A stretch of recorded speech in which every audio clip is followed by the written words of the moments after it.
प्यारे विद्यार्थियों, आप देख रहे हैं model question paper sample paper UP board द्वारा जारी किया गया 2023-24 के लिए। इस तरह का पैटर्न जो है आपको देखने को मिलेगा आपके एग्जाम में। आपका जो एसएसटी का पेपर है वो 70 नंबर का होगा। इसका कंप्लीट सॉल्यूशन देखेंगे, एक एक प्रश्न के उत्तर हम यहाँ पे देखने वाले हैं। समय आपको 3 घंटे 15 मिनट का मिलेगा। 15 मिनट आपको पेपर पढ़ने के लिए मिलेंगे। उसके बाद आपका पेपर जो है 2 खंडों में विभाजित रहेगा, खंड अ और खंड ब में। ठीक है। और खंड अ जो है इसमें 20 बहुविकल्पीय प्रश्न आपको देखने को मिलेंगे, जिनका एक एक अंक आपको मिलेगा। 20 नंबर आप यहाँ से प्राप्त करेंगे, ये ओएमआर शीट में आपको डालना होगा। इसके अलावा जो है 50 अंकों का खंड ब आपको देखने को मिलेगा। बी पोर्शन जो है वो 50 अंकों का रहेगा। इसमें वर्णनात्मक एक तरह का क्वेश्चन रहेगा, जो छोटे क्वेश्चंस रहेंगे। फिर वर्णनात्मक 2 तरह का क्वेश्चन रहेगा, थोड़े से बड़े क्वेश्चन रहेंगे। और मानचित्र संबंधी प्रश्न आपको देखने को मिलेंगे। ठीक है। और मानचित्र संबंधी 2 प्रश्न आपको देखने को मिलेंगे।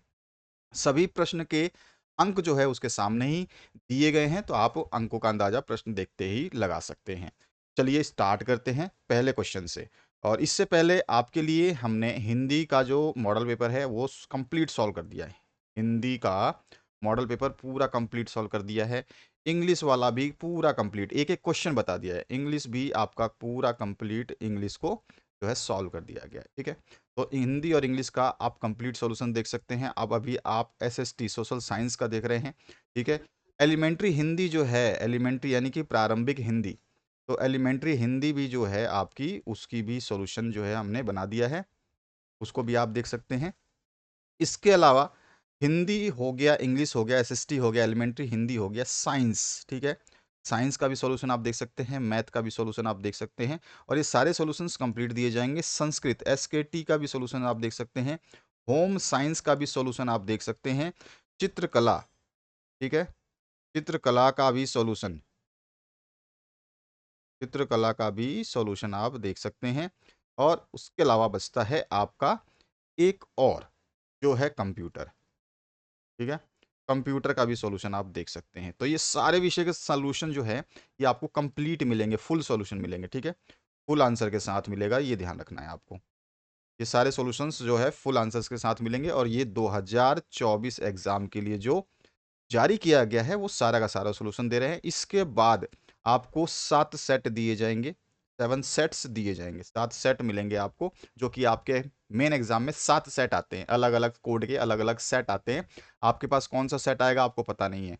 आपके अगले जो स्टूडेंट बैठेगा, आगे बैठेगा, पीछे बैठेगा, उसका सेट अलग होगा आपसे, तो सेट अलग अलग आएंगे, ये ध्यान रखना है। तो सारे सेट्स पढ़ना जरूरी है। अगर ये आप सेट्स पढ़ लेते हैं, ये मॉडल पेपर पढ़ लेते हैं, तो मैं आपको विश्वास दिलाता हूँ 90% से ऊपर आप लेके आएंगे।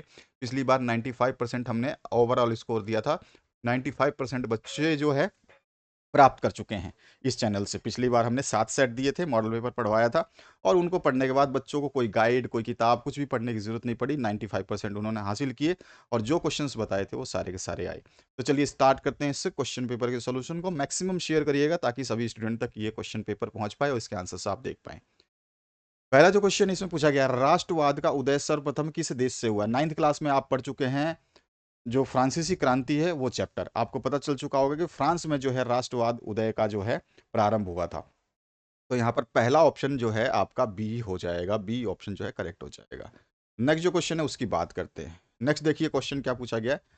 ड्यूक मेटरनिक ने सामाजिक व्यवस्था का सबसे खतरनाक दुश्मन किसको माना?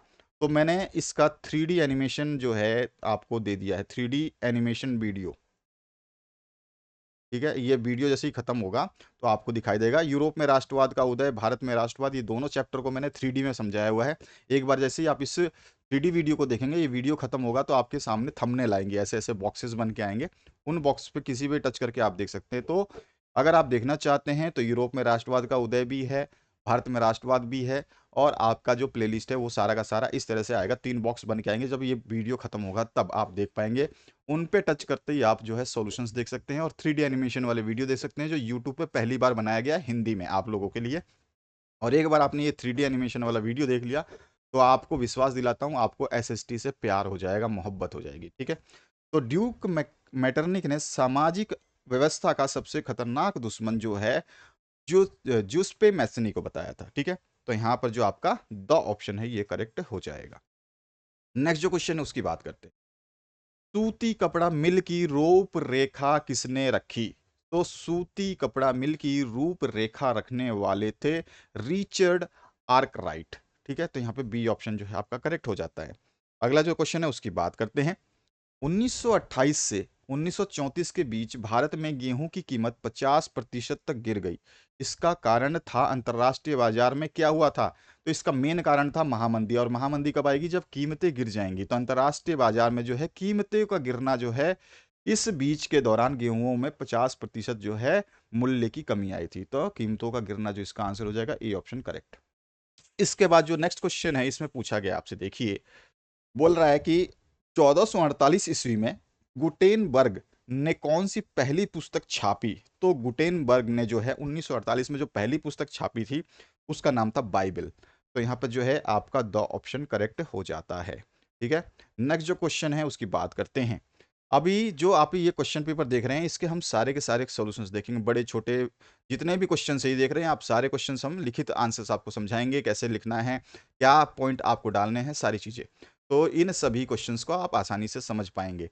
यदि आपको पीडीएफ आंसर पीडीएफ चाहिए, ठीक है, पहली बात तो आप क्वेश्चन की पीडीएफ को डाउनलोड कर लेना, जो कि डिस्क्रिप्शन बॉक्स में मैंने दे रखा है। ठीक है, डिस्क्रिप्शन बॉक्स में आप जा करके पीडीएफ को डाउनलोड कर लेना। जो भी आपके क्वेश्चन पेपर हैं उनके पीडीएफ मैंने डिस्क्रिप्शन बॉक्स में दे दिया है। ये आप ध्यान रखना है, जब तक आपके पास पीडीएफ नहीं होगा क्वेश्चन पेपर का तो कोई फायदा नहीं है, फिर क्वेश्चन पेपर आपको समझ में नहीं आएगा। तो पीडीएफ जरूर डाउनलोड करें। सारे विषय का एक ही लिंक दिया है, जैसे ही आप टच करोगे सारे विषय आपके सामने आ जाएंगे, उनको आप डाउनलोड कर सकते हैं। जो भी आपके पास विषय है, चाहे उर्दू हो, बांग्ला हो, कन्नड़ हो, कोई भी विषय है, सारे विषय एक ही जगह पर मिलेंगे, एक ही लिंक है, उसको आप टच करके डाउनलोड कर सकते हैं क्वेश्चन पेपर का पीडीएफ। और आंसर पीडीएफ अगर आपको चाहिए, जैसे कि आप ये आंसर पीडीएफ देख रहे हैं जिसमें मैंने टिक लगा रखा है और आंसर्स लिख रखे हैं, तो ये आंसर पीडीएफ, ठीक है, आंसर पीडीएफ अगर आप प्राप्त करना चाहते हैं तो व्हाट्सएप पे संपर्क कर सकते हैं। व्हाट्सएप नंबर आप सभी को पता ही है। तो आगे बढ़ते हैं, और 8469 जो है ये हमारा व्हाट्सएप नंबर है। केवल इस पर मैसेज करें, ठीक है, इसके अलावा कॉल ना करें। कॉल करने से आपका नंबर जो है ब्लॉक लिस्ट में चला जाएगा, इसलिए कॉल नहीं करना है आपको, केवल मैसेज कर सकते हैं। ठीक है, अगला जो क्वेश्चन है इसकी बात करते हैं। बेल्जियम में सामुदायिक सरकार का चुनाव कौन करता है? तो बेल्जियम में सामुदायिक सरकार का चुनाव वो लोग करते हैं जो एक ही भाषा बोलने वाले होते हैं। तो एक ही भाषा बोलने वाले लोग जो है वो बेल्जियम में क्या करते हैं? चुनाव, सरकार, सामुदायिक सरकार का जो है चुनाव करते हैं। तो यहाँ पर जो है का ऑप्शन जो है करेक्ट हो जाएगा, यानी कि ऑप्शन करेक्ट हो जाएगा। सातवां प्रश्न देखिए, निम्नलिखित में कौन सा लक्षण संघीय सरकार से संबंधित नहीं है?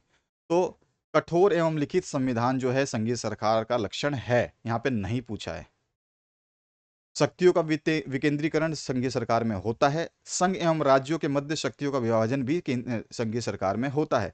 सर्वोच्च न्यायालय जो है इससे संबंधित नहीं है संघीय सरकार से। तो द ऑप्शन जो है इसका करेक्ट हो जाएगा, सुप्रीम कोर्ट। इसके बाद जो नेक्स्ट क्वेश्चन है इसे पूछा जाएगा, निम्नलिखित में से लैंगिक असमानता को बढ़ावा देने का कारण नहीं है।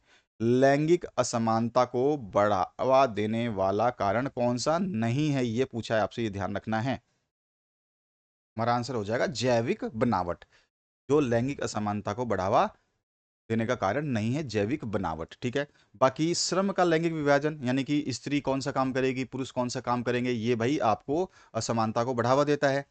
समाज का पितृ प्रधान होना, यानी कि समाज में जो है पुरुषों को ही प्रधान मानना, ये भी लैंगिक, लैंगिक मतलब कि स्त्री और पुरुष में जो है अंतर, ठीक है, उसकी बात कर रहा है, असमानता, उस स्त्री और पुरुष को बराबर ना मानना। तो श्रम का विभाजन भी है, स्त्री और पुरुष को जो है सेम नहीं मानता कि औरतें घर का काम करेगी, पुरुष बाहर का काम करेगी, तो श्रम का इसमें नहीं आएगा क्योंकि ये बढ़ावा देता है। और समाज का पितृ प्रधान होना, यानी कि समाज में जो है पुरुषों का या पिताओं का प्रधान होना, ये भी लैंगिक विभाजन को जो है बढ़ावा देता है, क्योंकि पिताओं की चलती है, स्त्रियों की, जो माताओं की नहीं चलती है। महिलाओं में साक्षरता दर की कमी, ये भी जो है लैंगिक असमानता को, यानी कि स्त्री और पुरुष के भेद को जो है बढ़ाता है, क्योंकि अगर महिलाएं साक्षर हो जाएंगी तो वो इस चीज को समझ पाएंगी और ये बढ़ावा का काम जो है हो सकता है कि ना हो। जैविक बनावट जो है ये लैंगिक असमानता को बढ़ावा देने का कारण नहीं है। ठीक है, तो यहां पर जो है आपका बी ऑप्शन करेक्ट होता है। नेक्स्ट क्वेश्चन की बात करते हैं। सांप्रदायिकता की समस्या प्रारंभ होती है जब? तो सांप्रदायिकता की जो है क्या कहते हैं, समस्या प्रारंभ होती है, कब होती है सांप्रदायिकता की समस्या तो देखो, सांप्रदायिकता मतलब है किसी भी अ, धर्म के, मतलब आप माने कि कोई धर्म को बढ़ावा दे दो आप, ठीक है? तो उसकी वजह से दंगे फसाद होने लगते हैं, यही जो है समस्या बन जाती है, ठीक है? लोग बाग जो है आंदोलन करते हैं और जो है दंगे फसाद करते हैं, तो सांप्रदायिकता का मतलब ये हो गया। तो इसकी समस्या को प्रारंभ कब होता है? देखो, धर्म को ही राष्ट्र का आधार मान लिया जाए, अगर धर्म को राष्ट्र का आधार मान लेंगे तो सांप जो है दंगे फसाद नहीं होंगे। धर्म को राष्ट्र से अलग कर दिया जाए तो भी दंगे फसाद नहीं होंगे। भाई, राष्ट्र अलग, धर्म अलग। सभी धर्मों को समान रूप से मान लिया जाए तो भी सांप्रदायिकता नहीं होगी। भाई, सभी धर्म बराबर है। कुछ ही धर्मों को प्रधानता दी जाए, अगर कुछ धर्म को हम मानेंगे कि ये धर्म ऊंचा है, वो धर्म नीचा है, जैसे कि अभी आप देख रहे हैं हाल ही में हिंदू मुस्लिम का बहुत ज़्यादा विवाद चल रहा है, ठीक है? हिंदू प्रधान देश होना चाहिए, ये सब जो है आप देख रहे हैं बहुत सारे आपको देखने को मिल रहा है। तो उस समय जो है आप जो है सांप्रदायिकता की समस्या को जो है प्रारंभ करते हैं, बढ़ावा देते हैं, अगर कुछ धर्मों को जो है प्रधान मान लेते हैं। तो यहाँ पे द ऑप्शन जो है ये करेक्ट हो जाएगा 9वें क्वेश्चन का आंसर। अगला जो प्रश्न है इसमें पूछा गया, निम्नलिखित में कौन सा संघ सूची का विषय नहीं है? तो संघ सूची का जो विषय नहीं है वो कौन सा है? प्रतिरक्षा भी संघ सूची का विषय है, मुद्रा भी और विदेशी मामले भी। संघ सूची का विषय जो है शिक्षा नहीं है, ये राज्य सूची का विषय है, संघ सूची का नहीं है। तो यहाँ पे जो है स ऑप्शन करेक्ट हो जाएगा। इसके बाद जो नेक्स्ट क्वेश्चन है इसमें पूछा गया आपसे, निम्नलिखित में से पंजाब में भूमि संकुचन का या निम्नीकरण का मुख्य कारण क्या है? तो अधिक सिंचाई होना। ठीक है, यहाँ पे आपका बी ऑप्शन करेक्ट हो जाएगा। इसके बाद जो 12वां प्रश्न है, निम्नलिखित को सुमेलित करते हुए सही विकल्प का चयन कीजिए।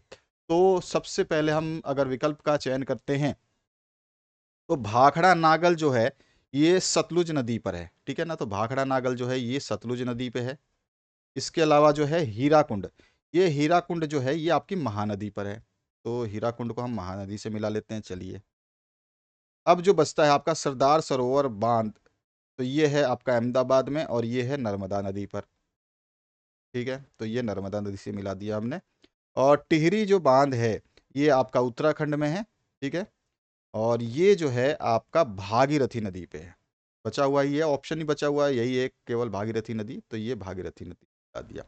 यानी कि भाखड़ा नागल, क से हमको चाहिए 4, क में 4 चाहिए, क में 4 देखिए पहले, नहीं क में 3 चाहिए। भाखड़ा नागल में 3वां हमने मिला है, तो क का 3 यहाँ पे भी मिला हुआ है, क का 3 और क का 3 यहाँ पे भी मिला हुआ है, ठीक है। अब इसके आगे देखते हैं, दूसरा है हीराकुंड। हीराकुंड में 4 नंबर है, यानी कि ख पार्ट में आपको 4 नंबर देखना है। तो ख पार्ट देखिए, ख पार्ट में देखिए, ख पार्ट में यहाँ पे 2 नंबर है, तो यहाँ पे ये गलत हो गया, पहला ये ऑप्शन होगा नहीं। ख पार्ट में 4 नंबर, ठीक है, तो ये भी सही है। इसके बाद में भाखड़ा हो गया, हीराकुंड। सरदार सरोवर में 1 नंबर, यानी कि ग में आपको 1 नंबर देखना है, ग में देखिए 1 नंबर मिल रहा है। और घ बचा हुआ, घ में आपको 2 नंबर चाहिए, घ में आपको 2 नंबर मिल रहा है, यानी कि ऑप्शन नंबर स जो है ये सही है, बाकी सारे ऑप्शंस गलत हैं। इस तरह से आप मिला लोगे। आगे देखिए क्वेश्चंस को। अगला जो क्वेश्चन है, निम्नलिखित में से प्राथमिक क्षेत्र का क्रियाकलाप नहीं है, यहाँ पे नहीं पे इसने चिन्हित कर रखा है। मछली पकड़ना प्राथमिक क्रियाकलाप होता है, ये आपका प्राथमिक क्रियाकलाप है, ठीक है। कृषि जो है ये भी, जो भी प्रकृति से जुड़ा हुआ काम है वो सारे प्राथमिक क्षेत्र के अंदर आते हैं, ये ध्यान रखना। जिसमें मछली पकड़ना है, कृषि है, या फिर आपका डेयरी दूध है, दूध पालन जो है, दूध, उसके अलावा जो है आपका पशुपालन है, जो भी प्रकृति से सीधा सीधा आप जो है प्राप्त करते हैं वो जो है आप प्राथमिक क्षेत्रक में लेते हैं। गुड़ बनाना जो है ये प्राथमिक क्षेत्रक में नहीं आता है, क्योंकि आप गुड़ जो है बनाने के लिए पहले गन्ना उगाते हैं, तो गन्ना तो प्राथमिक क्षेत्रक हो गया क्योंकि खेती में आ गया। और गन्ने को काटने के बाद में उसका रस निकाला जाता है, फिर पकाया जाता है, फिर गुड़ बनता है। तो गुड़ जो है द्वितीयक क्षेत्रक का, जिसमें प्रोडक्शन होता है, ठीक है। तो यहाँ पर जो है ये गुड़ बनाना जो है इस प्राथमिक क्षेत्रक का क्रियाकलाप नहीं है। लेकिन ऑप्शंस देखेंगे तो इस ऑप्शंस में ऐसा नहीं है, ठीक है, ये ऑप्शन ही नहीं है। तो यहाँ पर जो है आपको थोड़ा सा मिस्टेक जो है, क्वेश्चन पेपर है और ये मॉडल पेपर में मिस्टेक्स होते रहते हैं। यहाँ पे राइट आंसर जो हो जाएगा ये आपका प्राथमिक क्रियाकलाप नहीं है, ठीक है। तो ये आपको ध्यान रखना है। बाकी आप देखोगे क जो है प्राथमिक क्रियाकलाप है, तो ये आंसर आपका होगा नहीं। क और ग, क मछली पकड़ना, ठीक है, और ग गुड़ बनाना, ये दोनों में से एक तो है, एक नहीं है, तो फिर ये भी ऑप्शन नहीं होता। यहाँ पे देखिए क ख घ, क ख और घ, ये तीनों है प्राथमिक क्रियाकलाप हैं। अगर ये पूछता कि अगर यहाँ पे नहीं होता, अगर ये नहीं हटा देता, अगर ये नहीं हटा देता तो ये आंसर सही हो जाता कि प्राथमिक क्रियाकलाप में ये तीनों शामिल है, ठीक है। और द तो होगा ही नहीं, ख और घ, ख और घ, ये दोनों ही प्राथमिक क्रियाकलाप हैं, ये भी प्राथमिक क्रियाकलाप हो जाता है। तो यहाँ पर जो है ऑप्शन में मिस्टेक है आपके नीचे विकल्पों में, ठीक है। बाकी आपका आंसर जो मैंने बता दिया उसको ध्यान रखना आप। तो यहाँ पर जो है हम इसको नहीं हमें बताना था, जो कि ऑप्शंस कहीं भी अवेलेबल नहीं है, इसलिए हमने इसमें ऑप्शंस टिक नहीं किया। और मॉडल पेपर है, इसमें एक आधा मिस्टेक चलता है, क्योंकि इसमें आपका बोर्ड का पेपर नहीं है। बोर्ड में अगर ऐसी मिस्टेक होगी तो आपको बोनस नंबर खुद ही मिल जाएगा। अगला जो प्रश्न है 14 नंबर, सार्वजनिक एवं निजी क्षेत्र को किस आधार पर वर्गीकृत किया जाता है। जो सार्वजनिक होते हैं, ठीक है, सार्वजनिक होते हैं वो, और जो निजी होते हैं वो। प्राइवेट जो होता है आपका, ठीक है, एक प्राइवेट जो है, प्राइवेट मतलब मेरा निजी, और सार्वजनिक जो है सरकार का, ठीक है, सार्वजनिक सबके लिए। तो भाई उस क्षेत्र का स्वामी कौन है। निजी का मैं स्वामी हूं तो उसका मैं रहूंगा, सार्वजनिक का सरकार स्वामी है तो उसका वो रहेगा। यानी कि जो भी उद्यम है उसका जो भी स्वामी है उसके आधार पर जो है वर्गीकृत किया जाता है। तो यहाँ पे स ऑप्शन करेक्ट हो जाएगा। भूक्षरण से क्या तात्पर्य है। भूक्षरण का मतलब क्या होता है, मिट्टी का कटाव होना। और मिट्टी कटेगी तो भूमि क्या हो जाएगा, अनउपजाऊ हो जाएगी, क्योंकि ऊपर की जो परत है जिसमें मैक्सिमम पोषक तत्व पाए जाते हैं वो क्षरित होकर के जो है एक स्थान से दूसरे स्थान पर चले जाते हैं। तो इसका मतलब है भूमि का अनउपजाऊ होना जो है भूचरण कहलाता है। तो यहाँ पे जो है ऑप्शन करेक्ट हो जाएगा। बड़े क्वेश्चनों में भूचरण के बारे में पूछा गया, हम आगे डिस्कस करेंगे उसको। इसके बाद में मगरमच्छ, गैंडा, काला हिरण किस जाति में नहीं आते। तो मगरमच्छ, गैंडा और काला हिरण जो है ये संकटग्रस्त जातियों में आते हैं। किसमें नहीं आते हैं, तो सामान्य जातियों में नहीं आते हैं। तो यहां पर जो है आपका ऑप्शन करेक्ट हो जाएगा। अगर ये किस किस जाति में आते हैं, तो संकटग्रस्त जाति में आते हैं, ध्यान रखना। और किस जाति में नहीं आते हैं, तो ये सामान्य जाति में नहीं आते हैं। 17वां क्वेश्चन देखिए, इसमें पूछा गया निम्नलिखित में से कौन सा व्यापार अवरोधकों का लक्षण नहीं है। तो देखिए, सरकार विदेश व्यापार को नियमित करने के लिए व्यापार अवरोधकों का प्रयोग कर सकती है। भैया ये लक्षण नहीं है, ठीक है, लक्षण है। सरकार जो है विदेशी व्यापार को नियमित करने के लिए नहीं, अच्छा करने के लिए जो है वो जो भी व्यापार अवरोधक है उनका प्रयोग कर सकती है। तो ये तो ठीक बात है, इसमें कोई दिक्कत नहीं है। सरकार ये निर्णय ले सकती है कि देश में किस प्रकार की वस्तुएं कितनी मात्रा में आयातित होनी चाहिए, नहीं मंगवानी चाहिए, ये भी सरकार के ऊपर डिपेंड है। ये भी सही है, ये अवरोधक का लक्षण है, क्योंकि अवरोध कर रही है। भाई कितनी चाहिए कितनी नहीं चाहिए, वो अवरोध कर रही है। तो यहाँ पे अवरोध का लक्षण नहीं है, यहाँ पे अवरोध हम बात कर रहे हैं। ये भी अवरोध है, ये भी अवरोध है। विश्व व्यापार संगठन, विश्व व्यापार संगठन व्यापार और उद्योगों को बढ़ावा देता है, ये गलत है, ठीक है। ये इस विश्व व्यापार संगठन का लक्षण नहीं है। विश्व व्यापार संगठन कभी भी व्यापार और उद्योगों को बढ़ावा नहीं देगा, ठीक है। विश्व व्यापार संगठन जिसको हम जो है WTO कहते हैं, वर्ल्ड ट्रेड ऑर्गेनाइजेशन, WTO, ठीक है। तो वर्ल्ड ट्रेड ऑर्गेनाइजेशन ने व्यापार और उद्योगों को बढ़ावा नहीं देता, इसको क्योंकि ये इसका काम ही है व्यापार को बढ़ावा देना, और उद्योगों को नहीं, व्यापार को। तो यहाँ पे और उद्योगों को बढ़ावा नहीं देता है। तो इसका मतलब ये जो लक्षण इसमें नहीं है, 100 ऑप्शन करेक्ट हो जाता है कि भाई विश्व व्यापार संगठन व्यापार और उद्योगों को बढ़ावा देता है, ये गलत है, ये लक्षण उसका नहीं है। अगला जो क्वेश्चन है, भूमिहीन ग्रामीण मजदूरों के लिए सबसे अधिक उपयुक्त विकास का लक्ष्य कौन सा है। भूमिहीन का मतलब हो गया जिसके पास भूमि ही नहीं है। अगर वो ग्रामीण मजदूर हैं, जिसके पास जमीन ही नहीं है, ग्रामीण मजदूर है, तो वो अपना विकास चाहते हैं, तो उनका विकास का मैक्सिमम लक्ष्य क्या होगा कि वो जो है जितना काम करें उनको अधिक मजदूरी मिल जाए। तो अधिक मजदूरी देना जो है 100 ऑप्शन करेक्ट हो जाएगा, ठीक है।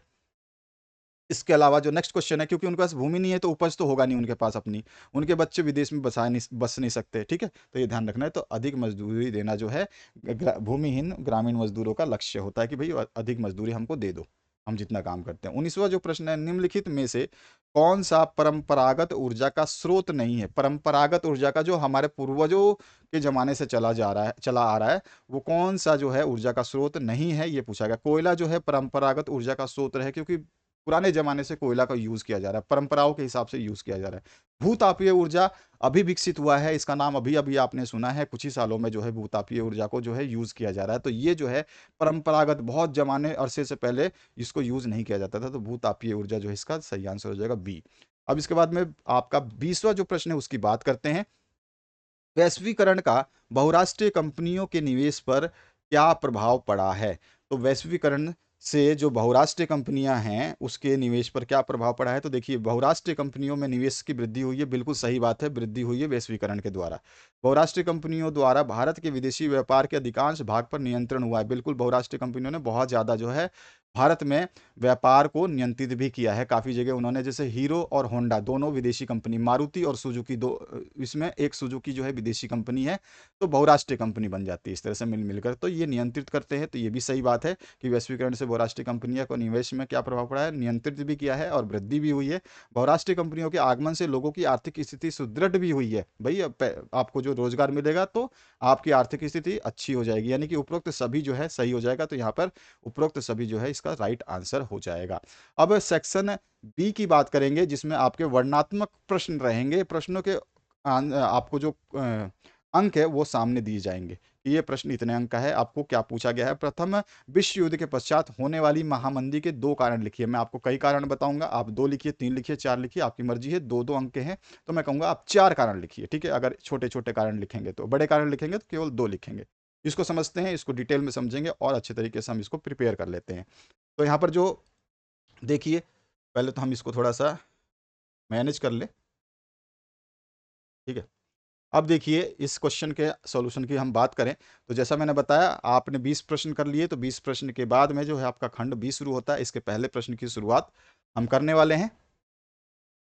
पहला प्रश्न पूछा गया है, प्रथम विश्व युद्ध के पश्चात होने वाली महामंदी के 2 कारणों को लिखना है आपको। 2 + 2 4 अंक, जैसे मैंने आपको बताया है। कितने अंक आपको मिलेंगे, तो चलिए देखिए। आर्थिक महामंदी का अर्थ किसी देश की ऐसी आर्थिक दशा से है जब उत्पादन में भारी वृद्धि, यानी कि उत्पादन यानी कि जो चीज़ बन रही है उसमें तो भारी वृद्धि हो जाए, लोगों की क्रय शक्ति में तीव्र गिरावट हो जाए, यानी कि कोई चीज़ बन तो रही है लेकिन उसको खरीद नहीं रहे हैं, और मुद्रा के वास्तविक मूल्य में कमी आ जाए, तो इसी को ही आर्थिक महामंदी कहा जाता है। ये डेफिनेशन आपको पता होनी चाहिए। ऐसी आर्थिक महामंदी 1929 में, आर्थिक महामंदी 1929 में आई थी, ठीक है, अमेरिका में आई थी, जिसने समस्त विश्व को जो है ग्रास बना लिया था, यानी कि इसका प्रभाव पूरे विश्व में पड़ा था, जिसके कारण इसे महामंदी कहा जाता है, ठीक है। अब जो महामंदी थे, इसके कारण की बात करें तो सबसे पहले अगर हम बात करें तो युद्ध द्वारा उत्पन्न स्थितियां। पहली हम बात करें, अगर आर्थिक महामंदी के 2 कारण जो थे उसमें से पहली अगर कारण की मैं व्याख्या करना चाहूँ, बताना चाहूँ आपको, तो पहला जो हम पॉइंट लिखेंगे वो है आपका युद्ध द्वारा उत्पन्न स्थितियां। युद्ध जब हो रहा था उस समय, तो कौन सी स्थिति उत्पन्न हुई थी जिसके कारण ये आर्थिक महामंदी आई थी। प्रथम युद्ध काल में सेना से संबंधित वस्तुओं की मांग में वृद्धि के कारण भारी औद्योगिक प्रसार किए गए, यानी प्रथम विश्व युद्ध उस समय चल रहा था और सेना को जो है बहुत सारी वस्तुओं की आवश्यकता थी, इसलिए उद्योग जो है बहुत ज़्यादा विकसित किए गए। और युद्ध के बाद उद्योग अपनी सामान्य स्थिति में आ गए। जब तक युद्ध चला, जब तक तो ये उद्योग का जो है काम चल रहा था, लेकिन जब युद्ध खत्म हुआ तो सेना को जो ज़रूरत की सामानें थी वो जो है बिकनी बंद हो गई युद्ध के बाद, और सामान्य स्थिति हो गई। सैनिक व युद्ध संबंधी जो माल की जो मांग थी उसमें तीव्र कमी आई, बहुत ज़्यादा कमी आ गई, क्योंकि युद्ध खत्म हो गया था। इसके कारण आर्थिक महामंदी का जन्म हुआ। तो ये पहला जो है हम बता सकते हैं कारण, ठीक है, छोटा सा कारण है। दूसरा जो कारण है उसकी बात करते हैं। दूसरे कारण में हम क्या बताएंगे, कृषि में अधिक उत्पादन। दूसरा कारण है हमारा कृषि में अधिक उत्पादन। तो उस समय जो है महामंदी के जो आई थी उसमें क्या हुआ था, देखिए, महामंदी के लिए उत्तरदायी घटकों में से एक कृषि संबंधी अति उत्पादन भी था। इससे कृषि वस्तुओं की कीमतों में भारी कमी आई और कीमतें घटने से कृषि संबंधी आय भी घट गई। कृषि संबंधी आय घट गई, जिसके कारण किसानों ने अपना उत्पादन बढ़ाने की कोशिश की ताकि वे अपनी समग्र आय स्तर को बनाए रखने के लिए भारी मात्रा में उत्पादों को बाजार में ला सके।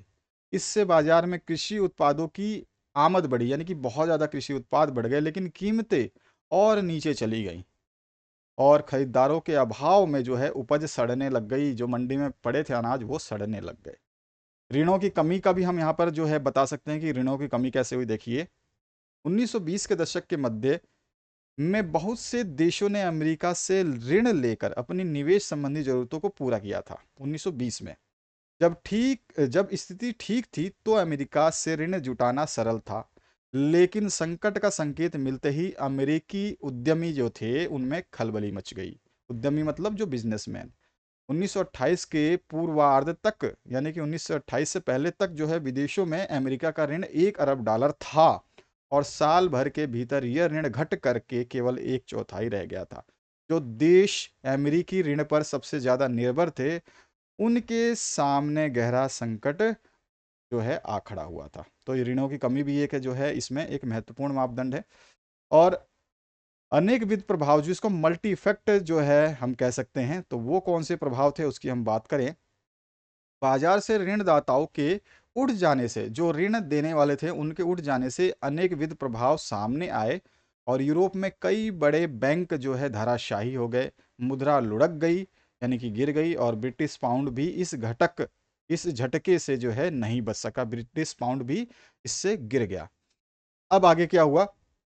लैटिन अमेरिका और अन्य स्थानों पर कृषि और कच्चे माल की कीमतें तेजी से गिरी और अमेरिकी सरकार इस महामंदी से अपनी अर्थव्यवस्था को बचाने के लिए आयातित पदार्थों पर 2 गुना सीमा शुल्क वसूलने लगी। जो बाहर सामान मंगाया जाता था अमेरिका में, तो अमेरिका ने उस पर टैक्स जो है डबल लगा दिया, जिससे विश्व व्यापार की कमर ही टूट गई। तो ये भी आपका जो है कारण है महामंदी का, आर्थिक महामंदी का। तो इसमें से आप जो है 2 3 4 जो आप पॉइंट लिखना चाहें लिख सकते हैं। अच्छे अच्छे सिंपल सिंपल पॉइंट आपको दिए गए हैं।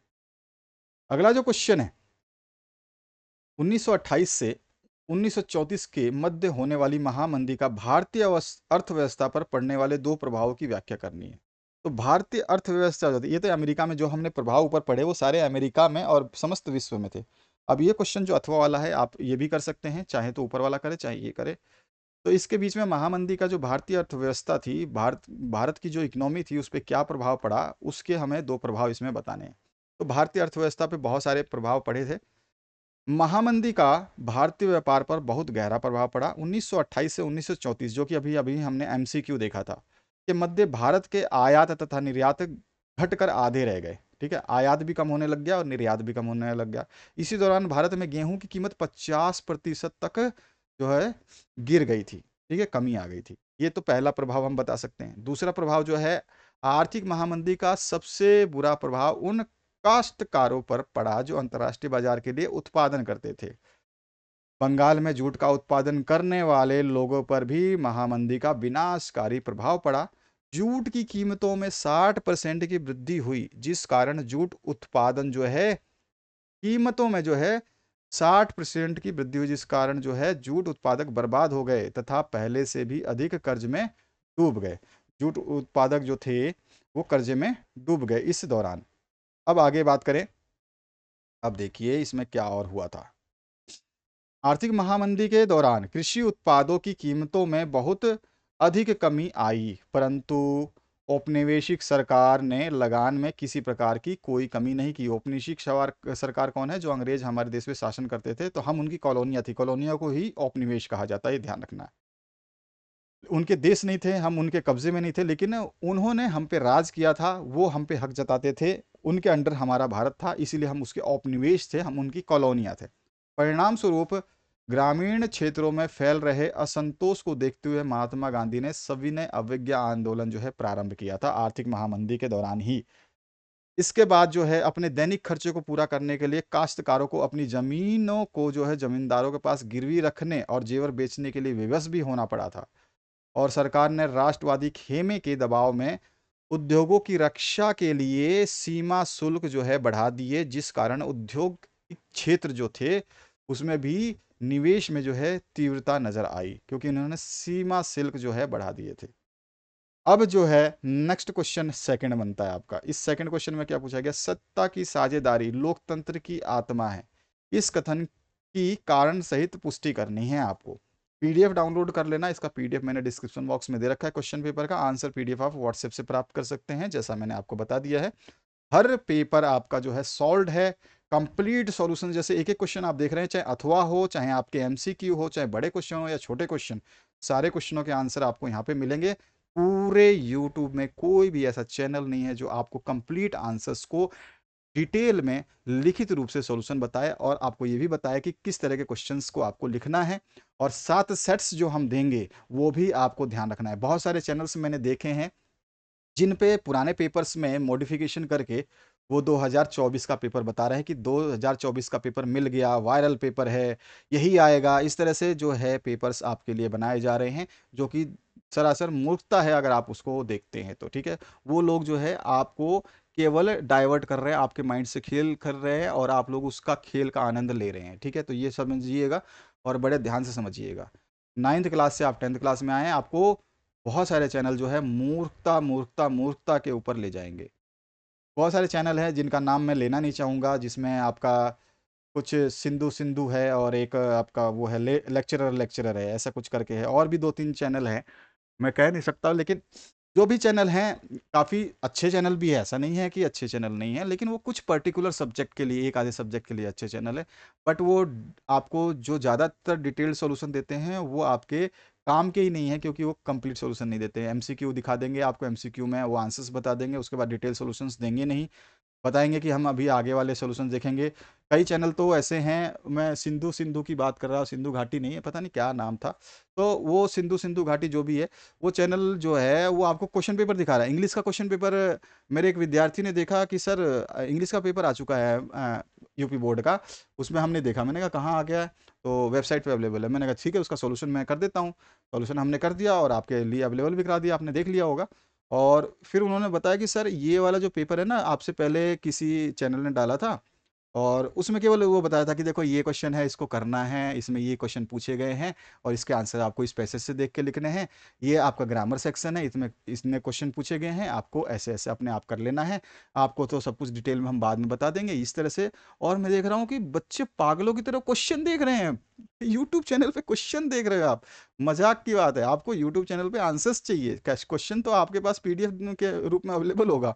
तो बच्चे भी मतलब ऐसे हैं कि क्या आप कहें। अब छोड़िए जो भी है, लेकिन सतर्क रहिए, सावधान रहिए और अच्छे से पढ़िए। और 7 सेट जो मैं देने वाला हूँ उसको अच्छे तरीके से आपको याद करना है, और सातों सेट अगर आप पढ़ लेते हैं तो मैंने बता दिया आपको 95% आपके आएंगे, ये गारंटी दे सकता हूं मैं, लिखित गारंटी आप चाहें तो दे सकता हूं, ठीक है। तो 95% अगर आपको चाहिए तो चैनल पर जो भी विषय आपके लिए उपलब्ध कराए जा रहे हैं, जो भी सेट उपलब्ध कराया जाए, सबसे पहले पढ़ते रहिए, बीच बीच में आपके हर चीज आते रहेंगे।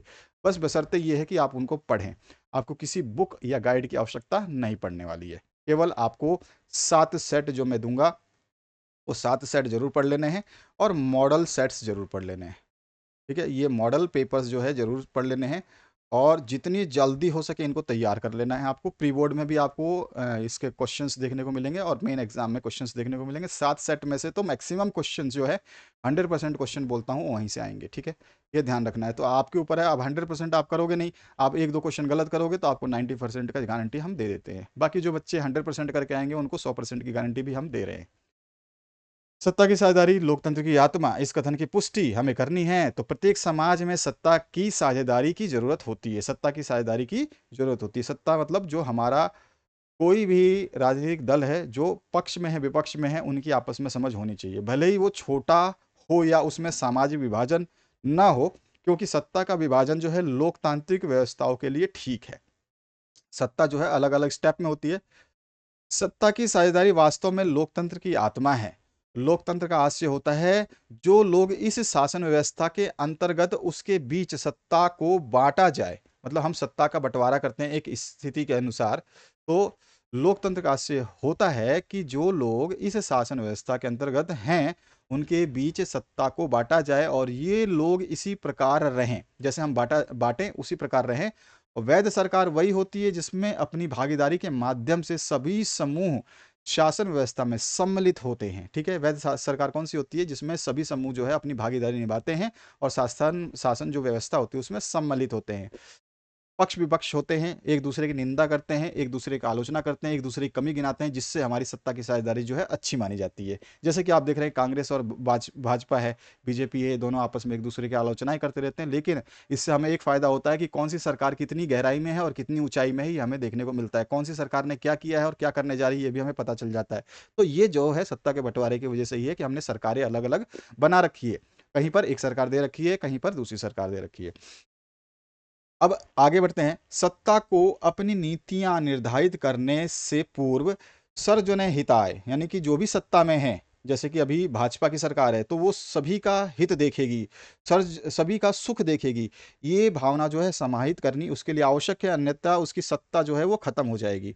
तो सत्ता को अपनी नीतियों में जो है निर्धारित करने से पूर्व जो है अपनी नीतियाँ जो भी वो देगी, सबसे पहले वो नीतियों का हमारे ऊपर क्या असर पड़ेगा, हमारा हित होगा नहीं होगा, हमारे को सुख मिलेगा नहीं मिलेगा उस नीति से, ये जो है भावना उसके अंदर समाहित होनी चाहिए उन नीतियों में।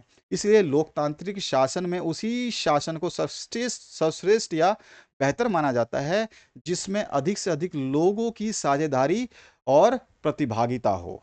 आधुनिक लोकतांत्रिक व्यवस्था में सत्ता की साझेदारी अत्यंत आवश्यक है। इससे प्रत्येक समूह स्वयं को जो है प्रशासन का अंग समझता है, प्रत्येक समूह, ठीक है, छोटा से बड़ा तक, तथा सफलता हेतु प्रयासरत रहता है कि अब अगली बार मेरी सरकार बनेगी, जिसके लिए हम इलेक्शंस करवाते आते हैं। तो समझ में आ गया होगा आपको। तो ये चीज़ जो है आपको सत्ता की साझेदारी, लोकतंत्र की आत्मा कैसे है, ये हमने डिस्कस किया। इसी पैराग्राफ को अच्छे तरीके से आपको समझना है, बेहतरीन तरीके से। और जितना आप लिखना चाहें, एक आधे लाइनें कम करना चाहें तो कम कर सकते हैं। किसी भी क्वेश्चन के आंसर में आप एक आधे लाइनें कम कर सकते हैं, अपनी लाइनें या अपने मनोविचार लिख सकते हैं, कोई इशू नहीं है। किताबों रटने की जरूरत नहीं है, आप अपने दिमाग से लिखिए, जो चीज़ समझ रहे हैं उसको लिखिए।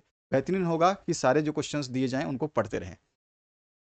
इसी के अथवा पाठ में पूछा गया, वर्तमान परिप्रेक्ष्य में जाति में राजनीति और राजनीति में जाति कथन की व्याख्या कीजिए। दोनों चीजें अलग है, ठीक है। जाति में राजनीति और राजनीति में जाति, ये दो कथन जो है ये अलग अलग है। इन कथनों की हम विवेचना करेंगे, दो दो नंबर आपको मिल जाएंगे। पहला हम बात करते हैं राजनीति में जाति की भूमिका क्या होती है, ठीक है। फिर हम बात करेंगे जाति में राजनीति की भूमिका क्या होती है। तो कोई भी आप पहले लिख सकते हैं, आपकी मर्जी है। मैंने पहला ये राजनीति में जाति की भूमिका उठाई है, फिर मैं जाति में राजनीति की भूमिका बताऊंगा। आप चाहें तो पहले जाति में राजनीति लिख सकते हैं और उसके बाद में राजनीति में जाति लिख सकते हैं। तो देखो, जाति में राजनीति की भूमिका, ठीक है, जाति में राजनीति की भूमिका क्या, हर जाति जो है खुद को बड़ा बनाना चाहती है, हर जाति। चाहे अब गुर्जर समाज आंदोलन करता रहता है, कभी जाट आंदोलन होता है, कभी गुर्जर आंदोलन होता है, कभी बहुत सारे जो है शेड्यूल कास्ट आंदोलन होता है, कभी एसटी एससी आंदोलन होता है। तो ये क्या है, जातियां हैं, अलग अलग जातियां हैं। कभी आप देखते हैं कि ये जो आपके आदिवासी समूह हैं, इनके भी आंदोलन होते रहते हैं। तो ये आंदोलन क्यों होते हैं कि अपनी जाति को जो है वो श्रेष्ठ बनाना चाहते हैं, खुद को ऊंचा रखना चाहते हैं, बड़ा बनाना चाहते हैं। तो हर जाति खुद को बड़ा बनाना चाहती है, अतः पहले वह अपने समूह की जिन उपजातियों को छोटा या नीच बता करके अपने से बाहर रखना चाहती थी, अब उन्हें अपने साथ लाने की कोशिश करती है। यानी कि अगर जाति कोई बड़ा बनना चाहती है, बड़ा बनेगी अगर कोई जाति, तो उसका रीज़न क्या है कि उसके समूह के जो लोग थे, जिनको वो नीच समझती थी, ये जो कि उस समूह के जो उपजाति थे, उसी समूह के हैं लेकिन उपजात हुए हैं ना, तो उनको जो है छोटा बना करके, नीच बना करके, नीचा बता करके जो है उनसे अपने से बाहर रखती थी, समाज से बाहर रखती थी। भाई इनका घर नहीं जाना, इनके घर का खाना नहीं खाना, इनको घर के छूना नहीं है, जबकि उन्हीं के वो स्तंभ हैं। लेकिन आपके उपजातियां हैं, मेन जाति नहीं है, उसके छोटे छोटे जातियां हैं, तो उनको जो बाहर रखती थी। अब जाति को बड़ा बनना है तो आपके अंदर जो है एकता होनी जरूरी है, तो इसलिए जो है उन्हें अपने साथ लेने की कोशिश करती है। ये आपको समझ में आएगा जाति में राजनीति की भूमिका क्या हो रही है। चूंकि एक जाति अपने दम पर सत्ता पर कब्जा नहीं कर सकती, कोई एक जाति जो है कभी भी पॉलिटिक्स में यानी कि राजनीति में कब्जा नहीं कर सकती, सत्ता नहीं बना सकती है, इसलिए जो है वह ज्यादा राजनीतिक ताकत पाने के लिए दूसरी जातियों और समुदायों को साथ लेने की कोशिश करती है। भाई इसको भी मिला लो, इसको भी मिला लो, हम पावर में आ जाएंगे।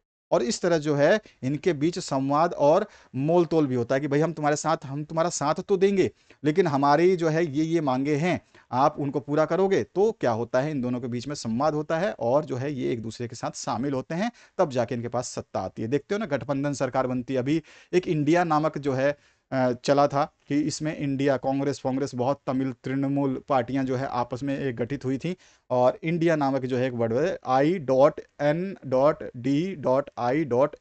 है ना, इंडिया लिखा था, और जिसका जो है बहिष्कार किया गया था। कांग्रेस ने ये करा था इंडिया का गठबंधन, और इसका बहिष्कार किया था भाजपा सरकार ने।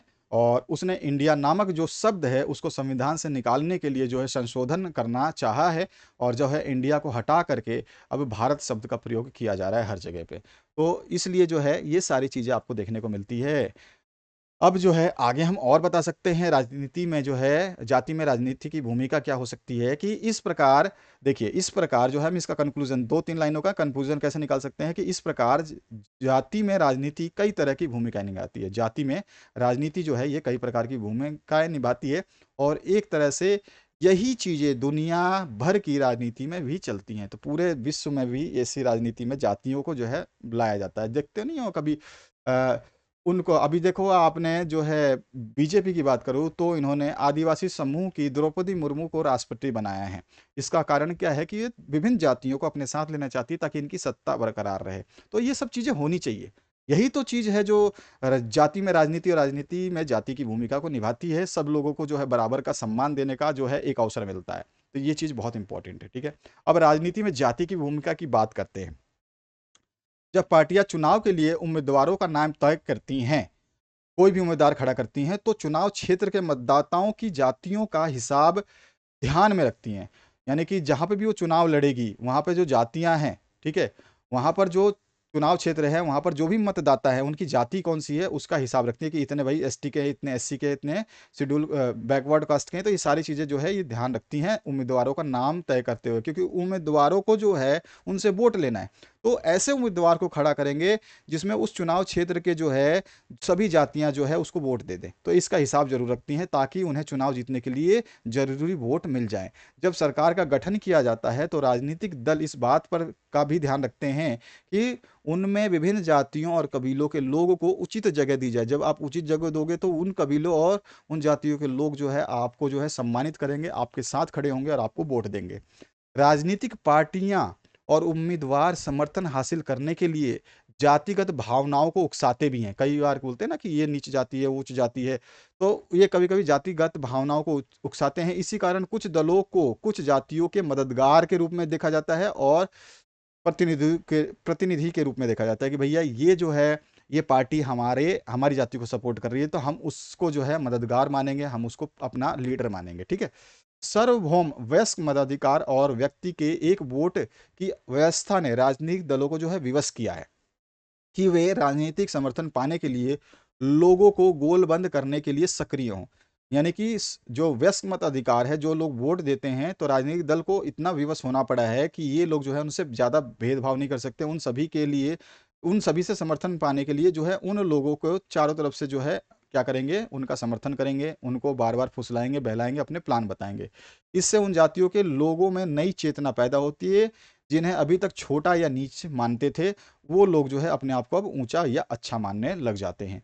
देश के किसी भी एक संसदीय चुनाव क्षेत्र में किसी एक जाति के लोगों का बहुमत नहीं है। इसलिए हर पार्टी और उम्मीदवार को चुनाव जीतने के लिए एक जाति और एक समुदाय से ज़्यादा, यानी कि एक जाति पर निर्भर नहीं रह सकते, एक समुदाय यानी कि एक जो है आप छोटे से किसी भी सोसाइटी पर निर्भर नहीं रह सकते, उससे ज़्यादा लोगों का जो है भरोसा आपको हासिल करना होगा यदि आप जो है चुनाव जीतना चाहते हैं। इस इन बिंदुओं से स्पष्ट होता है कि राजनीति में जाति की भूमिका जो है महत्वपूर्ण होती है। तो इस तरह से हम अपना आंसर कंप्लीट करेंगे। अगला क्वेश्चन की बात करते हैं। देखिए, आर्थिक विकास के लिए ऊर्जा एक आधारभूत आवश्यकता है। इसके कोई दो कारण लिखने हैं कि भैया आर्थिक विकास के लिए ऊर्जा जो है क्यों आवश्यक है। इसके दो कारण, तो किसी देश की आर्थिक विकास के लिए ऊर्जा एक मूलभूत या जो है आधारभूत आवश्यकता है, क्योंकि आर्थिक विकास के लिए ऊर्जा एक आधारभूत आवश्यकता होती है।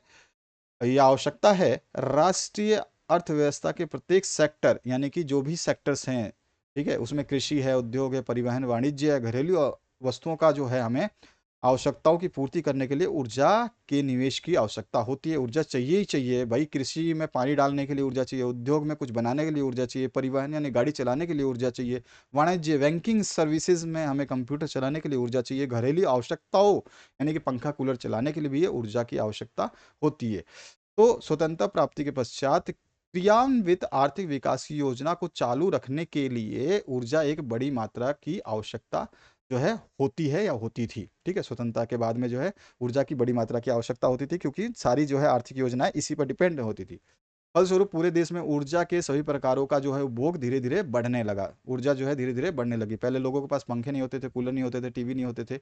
अब सभी के पास पंखे, कूलर, टीवी, एसी, फ्रिज, जो भी मेन जो आइटम्स है, जो इलेक्ट्रिक आइटम है या ऊर्जा से आधारभूत रिलेशन रखते हैं, वो सारे आइटम अवेलेबल है।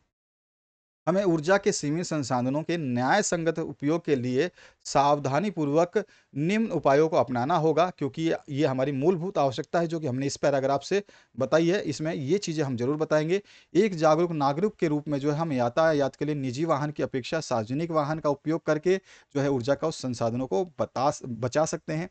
जब प्रयोग ना हो तो बिजली हम बंद कर सकते हैं, विद्युत बचत करने वाले उपकरणों का प्रयोग कर सकते हैं, गैर पारंपरिक साधनों का जो है अधिक प्रयोग कर सकते हैं, और आखिरकार ऊर्जा की बचत ही जो है उत्पादन या ऊर्जा का उत्पादन है। जितना हम ऊर्जा बचाएंगे उतना ही हमारी ऊर्जा जो है उत्पादित होगी, उतनी ही बढ़ेगी। इस तरह से हम लिख सकते हैं इसका आंसर। अगला जो है इसी के अथवा पार्ट, उसकी बात करते हैं। इसमें क्या क्वेश्चन पूछा जा रहा है उसको देखिए।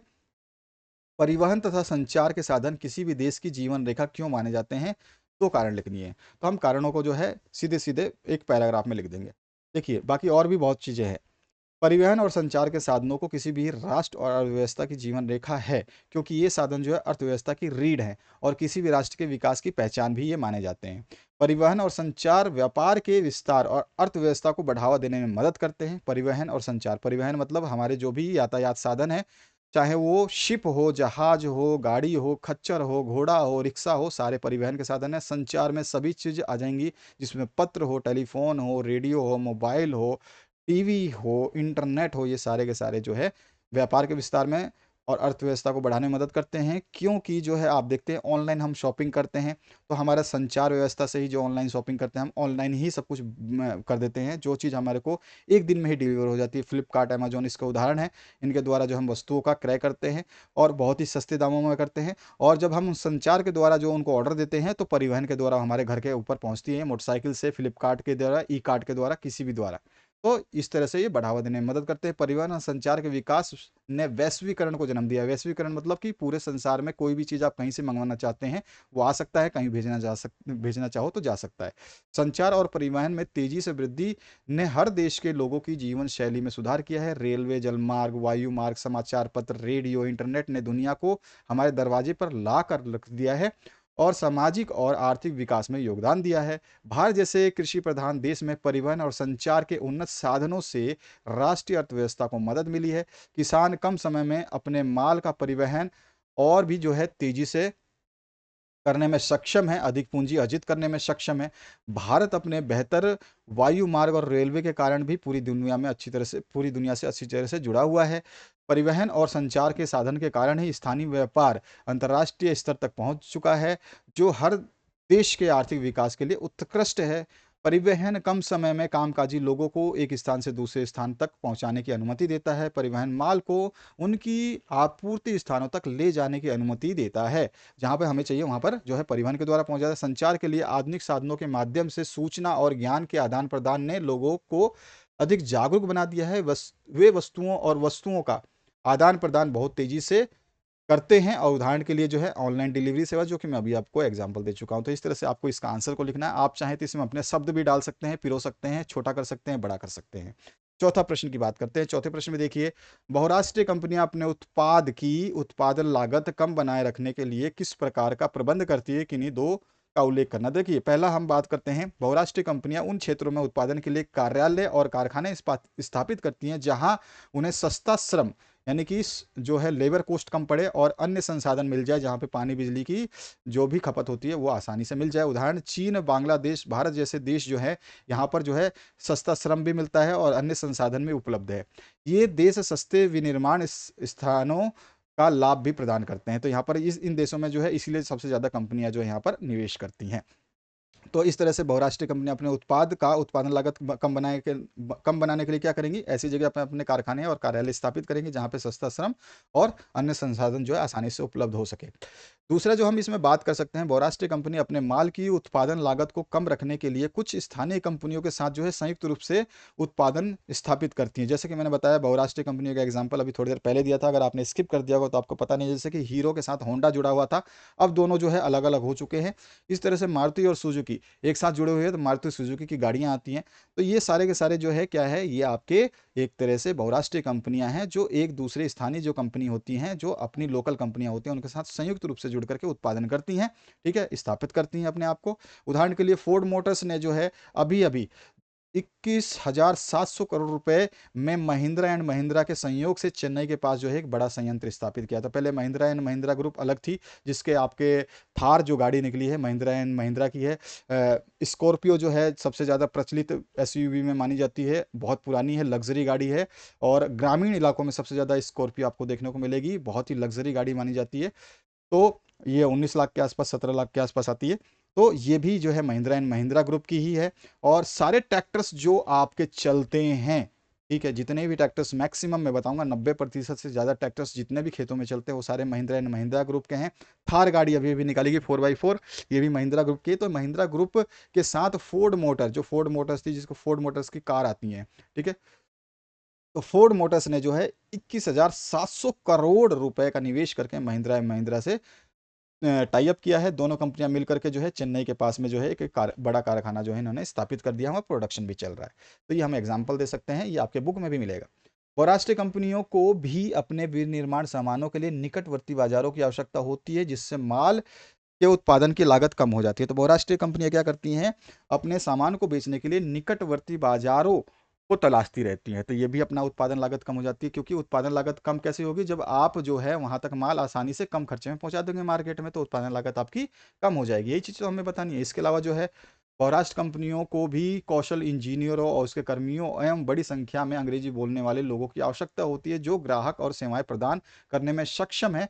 भारत जो है इस क्षेत्र में सबसे ऊपर है, जहां पर ये सेवाएं आपको मिलती हैं, जहां पर कौशल इंजीनियर मिलते हैं और कर्मियां, जो कर्मचारी है वो भी मिलती हैं, जो अंग्रेजी भी बोलते हैं। आप जो है किसी भी कंपनी का कोई भी प्रोडक्ट लेते हैं, आपको जो सेवा चाहिए वो आसानी से आपको फ़ोन पे ही उपलब्ध हो जाती है। आप केवल कंप्लेंट करिए, आपके घर तक इंजीनियर पहुंच करके उसको रेक्टिफाई कर देता है।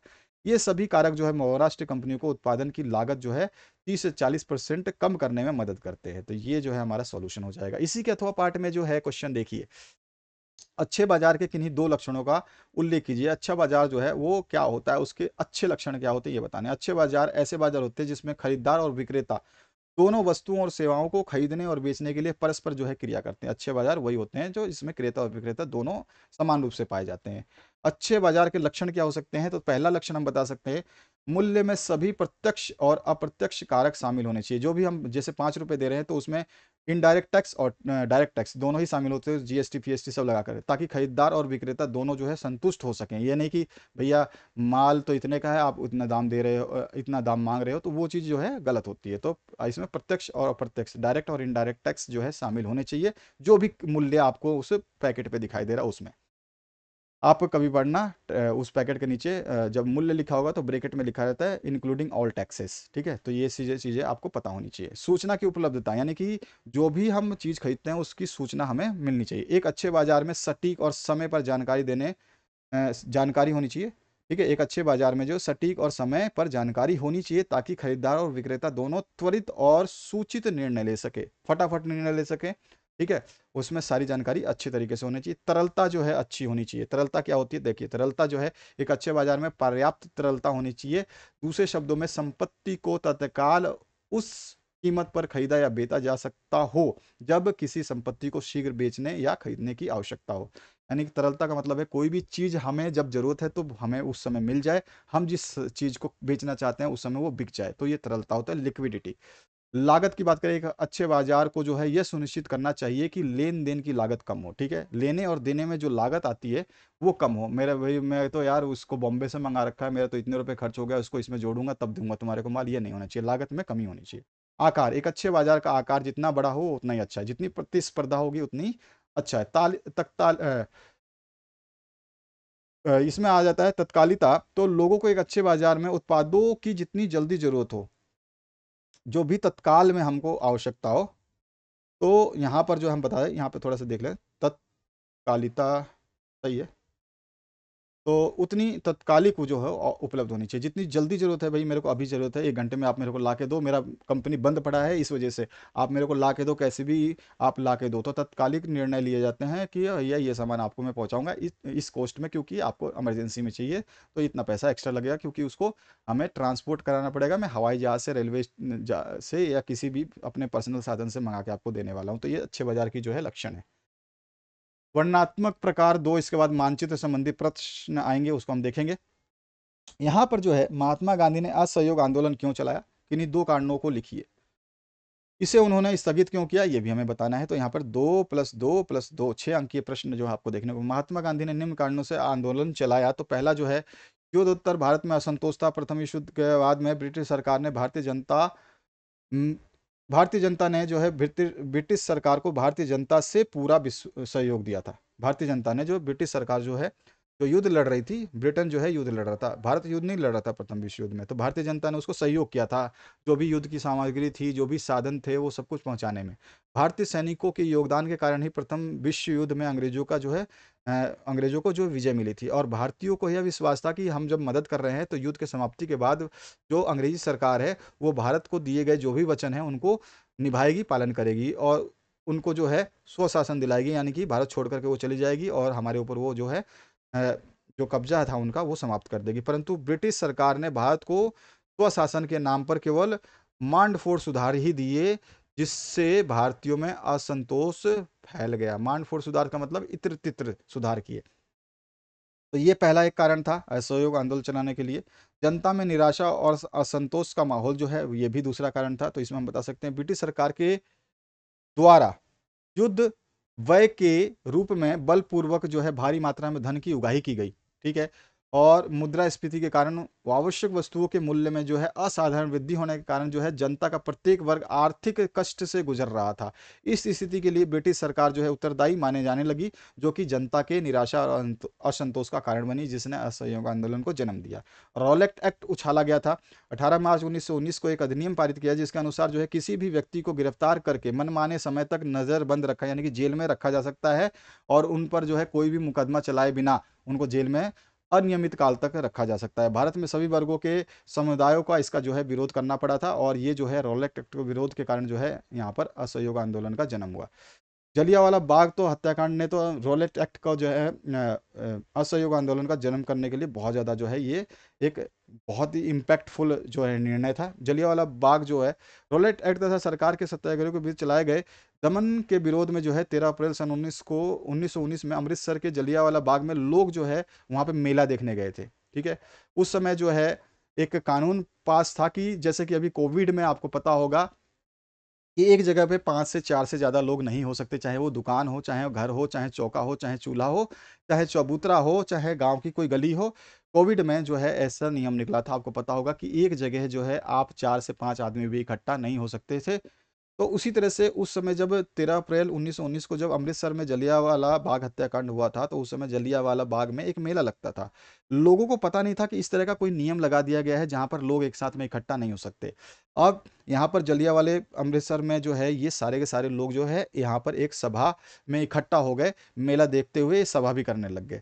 ऐसे में जो है जनरल डायर को ये पता चली और उन्होंने यहाँ पर आकर के अंधाधुंध गोलियां चला दी, जिसमें 800 लोग जो है लगभग मारे गए, 2000 लोग घायल हो गए। इस कांड ने जो है पूरे देश को जो है झकझोर के रख दिया था और इसने असहयोग आंदोलन का जो है रूप धारण कर लिया। तो इस तरह से हम बता सकते हैं कि असहयोग आंदोलन क्यों जो है स्टार्ट हुआ, असहयोग आंदोलन को स्थगित क्यों करना पड़ा था। तो इसके कारण हम जो है हम यहाँ पे दे देते हैं उत्तर प्रदेश, जो कि अभी हमारा उत्तर प्रदेश है यूपी, उसमें चोरी चौरा नामक एक जगह है, वहाँ पर हिंसक भीड़ ने जो है पुलिस थाने पर आग लगा दी थी। पुलिस आराम से जुलूस में जा रही थी और पुलिस ने उनको रोका और इस भीड़ में जो है ज़्यादा असंतोष फैला हुआ था, तो इन्होंने जो है पुलिस में, क्योंकि अंग्रेज़ थे, तो उन्होंने पुलिस थानों में आग लगा दी, जिसमें पुलिस और आंदोलन के प्रदर्शनकारियों के बीच में झड़प के दौरान जो है 22 पुलिसकर्मियों की मौत हो गई। गांधी जी को ऐसा लगा कि लोग अहिंसा के माध्यम से सरकार के खिलाफ विद्रोह करने, अहिंसा के अहिंसा के माध्यम से, अहिंसा मतलब किसी के ऊपर हाथ पैर नहीं उठाना है, कोई गोलीबारी नहीं करनी है, केवल शब्दों से बात करनी है।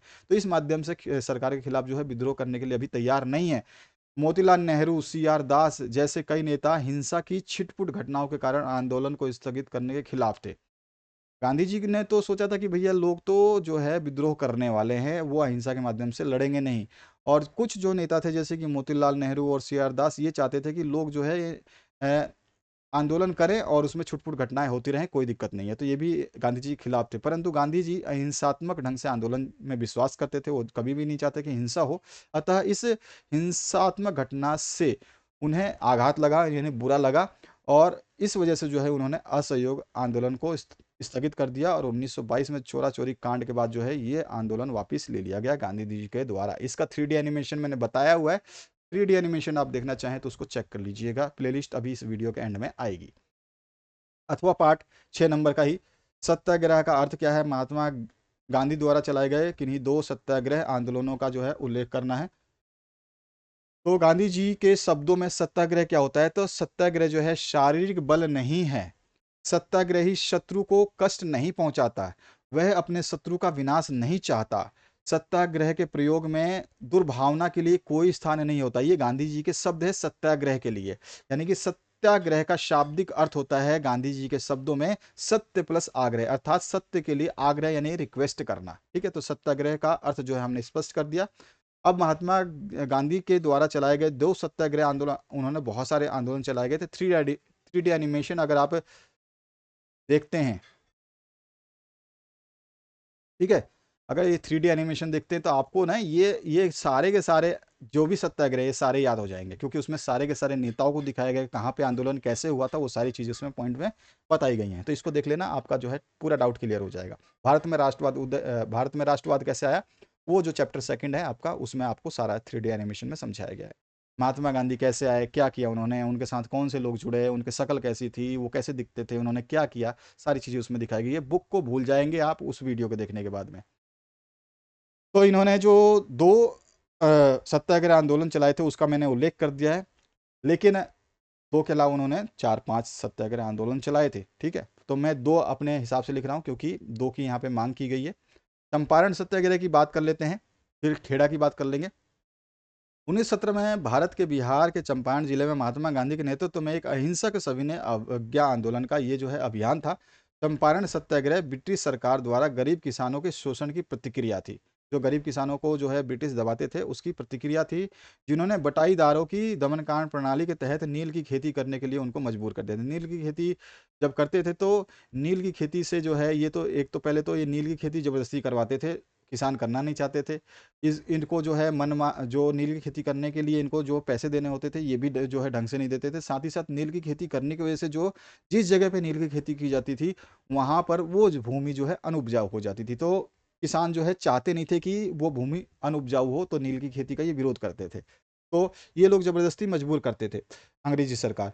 तो गांधी जी को इस मुद्दे की जांच करने और किसानों की मदद करने के लिए जो है एक स्थानीय नेता थे जो कि राजकुमार शुक्ला, जो कि आप पढ़ चुके होंगे और ये 12th में भी आपको देखने को मिलेगा। उनको राजकुमार शुक्ला ने जो है उनको आमंत्रित किया था चंपारण में कि हमारे यहाँ पे ऐसी ऐसी स्थिति है। तो गांधी जी ने किसानों से नील की खेती बंद करने और अंग्रेजों द्वारा लगाए गए अवैध करों का भुगतान रोकने का आग्रह किया। अंततः जो है 1918 में ब्रिटिश सरकार को इस मामले की जांच करने के लिए मजबूर होना पड़ा, जिसके परिणाम स्वरूप जो है नील की जो खेती होती थी उस प्रणाली को समाप्त कर दिया गया और किसान के जो कर थे उसमें भी कमी कर दी गई। तो ये था इनका चंपारण सत्याग्रह आंदोलन जो कि सफल रहा था।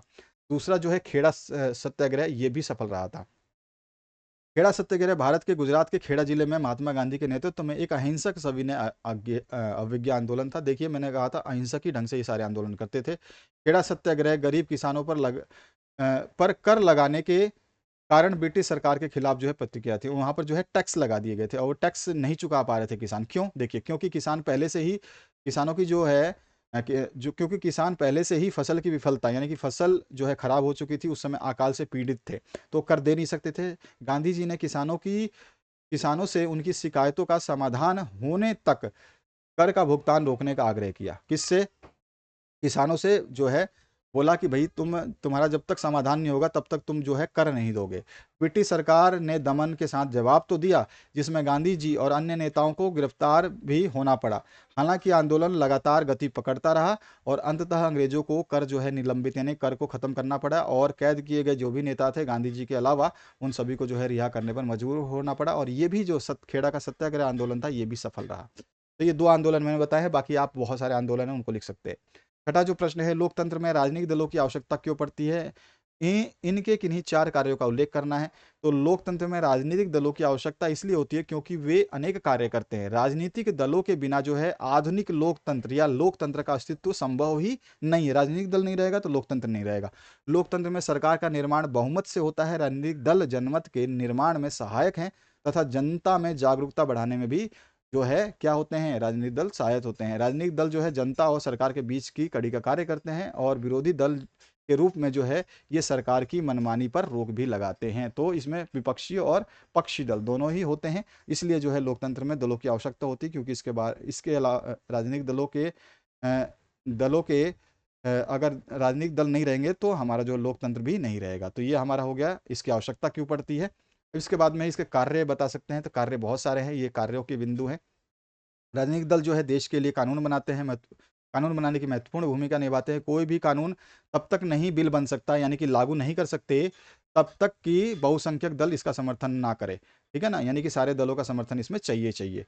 जैसे कि अभी अभी महिला आरक्षण की बात हुई थी, महिला को जो है संसद में 33% सीट देने की बात हुई थी, वो सारी जो आरक्षण की बिल जो है मंजूरी मिल चुकी है, सभी दलों को मानना पड़ा। अगर नहीं मानोगे तो आपको वोट नहीं मिलेगा। राजनीतिक दल जो है नीति और कार्यक्रम से मतदाताओं के सामने रखते हैं, हमारे सामने रखते हैं, और मतदाता अपनी पसंद से नीतियां और कार्यक्रम चुनते हैं कि भैया ये नीति सही है और ये नीति गलत है, ये उसका समर्थन करते हैं या फिर उसको टाल देते हैं। चुनाव में हारने वाले राजनीतिक दल जो है वो विरोधी पक्ष की भूमिका निभाते हैं, और ये सरकार की गलत नीतियों और असफलताओं की आलोचना करते हैं, ठीक है, की आलोचना, यहाँ पे आ कर देना, आलोचना करते हैं और अपनी अलग राय रखते हैं। जनमत निर्माण में राजनीतिक दल जो है महत्वपूर्ण भूमिका निभाते हैं, ये मुद्दों को उठा करके लोगों के सामने जो है स्पष्ट करते हैं। कई दल जो है लोगों की समस्याओं को लेकर आंदोलन भी करते हैं। तो ये सारे राजनीतिक दल के कार्य हैं, चाहे आप कोई सा भी लिख सकते हैं जो आपको समझ में आता है, जो आपको आसानी से याद होता है। राजनीतिक दल जो है सरकार बनाते हैं और चलाते भी हैं, साथ ही नीतियां और बड़े फैसलों के मामले में निर्णय राजनीतिक दल के नेता ही लेते हैं। ये नेता जो है विभिन्न दलों के होते हैं। तो ये सारे राजनीतिक दल के कार्य होते हैं। अगला जो प्रश्न है इसके अथवा पाठ की बात करें, लोकतंत्र उत्तरदायी, पारदर्शी और वैध शासन की व्यवस्था देता है, इस कथन की व्याख्या करनी है। तो देखिए, जब देश में स्वतंत्र और निष्पक्ष रूप से चुनाव करवाए जाते हैं, तो चुनाव के माध्यम से जो है चुनी गई लोकतांत्रिक सरकार जब शासन में भागीदारी लेती है, तो उस तरह से ये शासन को वैध शासन जो हम कहते हैं। जब हम चुनाव के माध्यम से किसी सरकार को चुनते हैं, किसी नेता को चुनते हैं, तभी वो हमारा जो है शासन कैसा कहलाता है, वैध शासन कहलाता है। दूसरे शब्दों में जनता की सरकार को ही वैध शासन कहा जाता है, अगर आप सिंपल शब्दों में लिखना चाहें।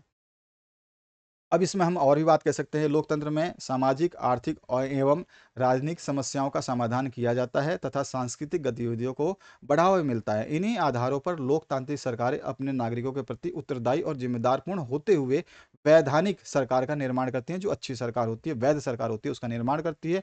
लोकतंत्र एक उत्तरदायी, जिम्मेदार और वैध सरकार बनाता है, इसीलिए लोकतंत्र सरकार को जो है वैध सरकार भी कहा जाता है। इसको जो है निम्न बिंदुओं के आधार पर हम समझ सकते हैं। उत्तरदायी सरकार, ठीक है, उत्तरदायी सरकार एक ऐसी सरकार होती है जो जिम्मेदार हो अथवा अपने कार्यों अथवा निर्णय को जो है सिद्ध कर सके।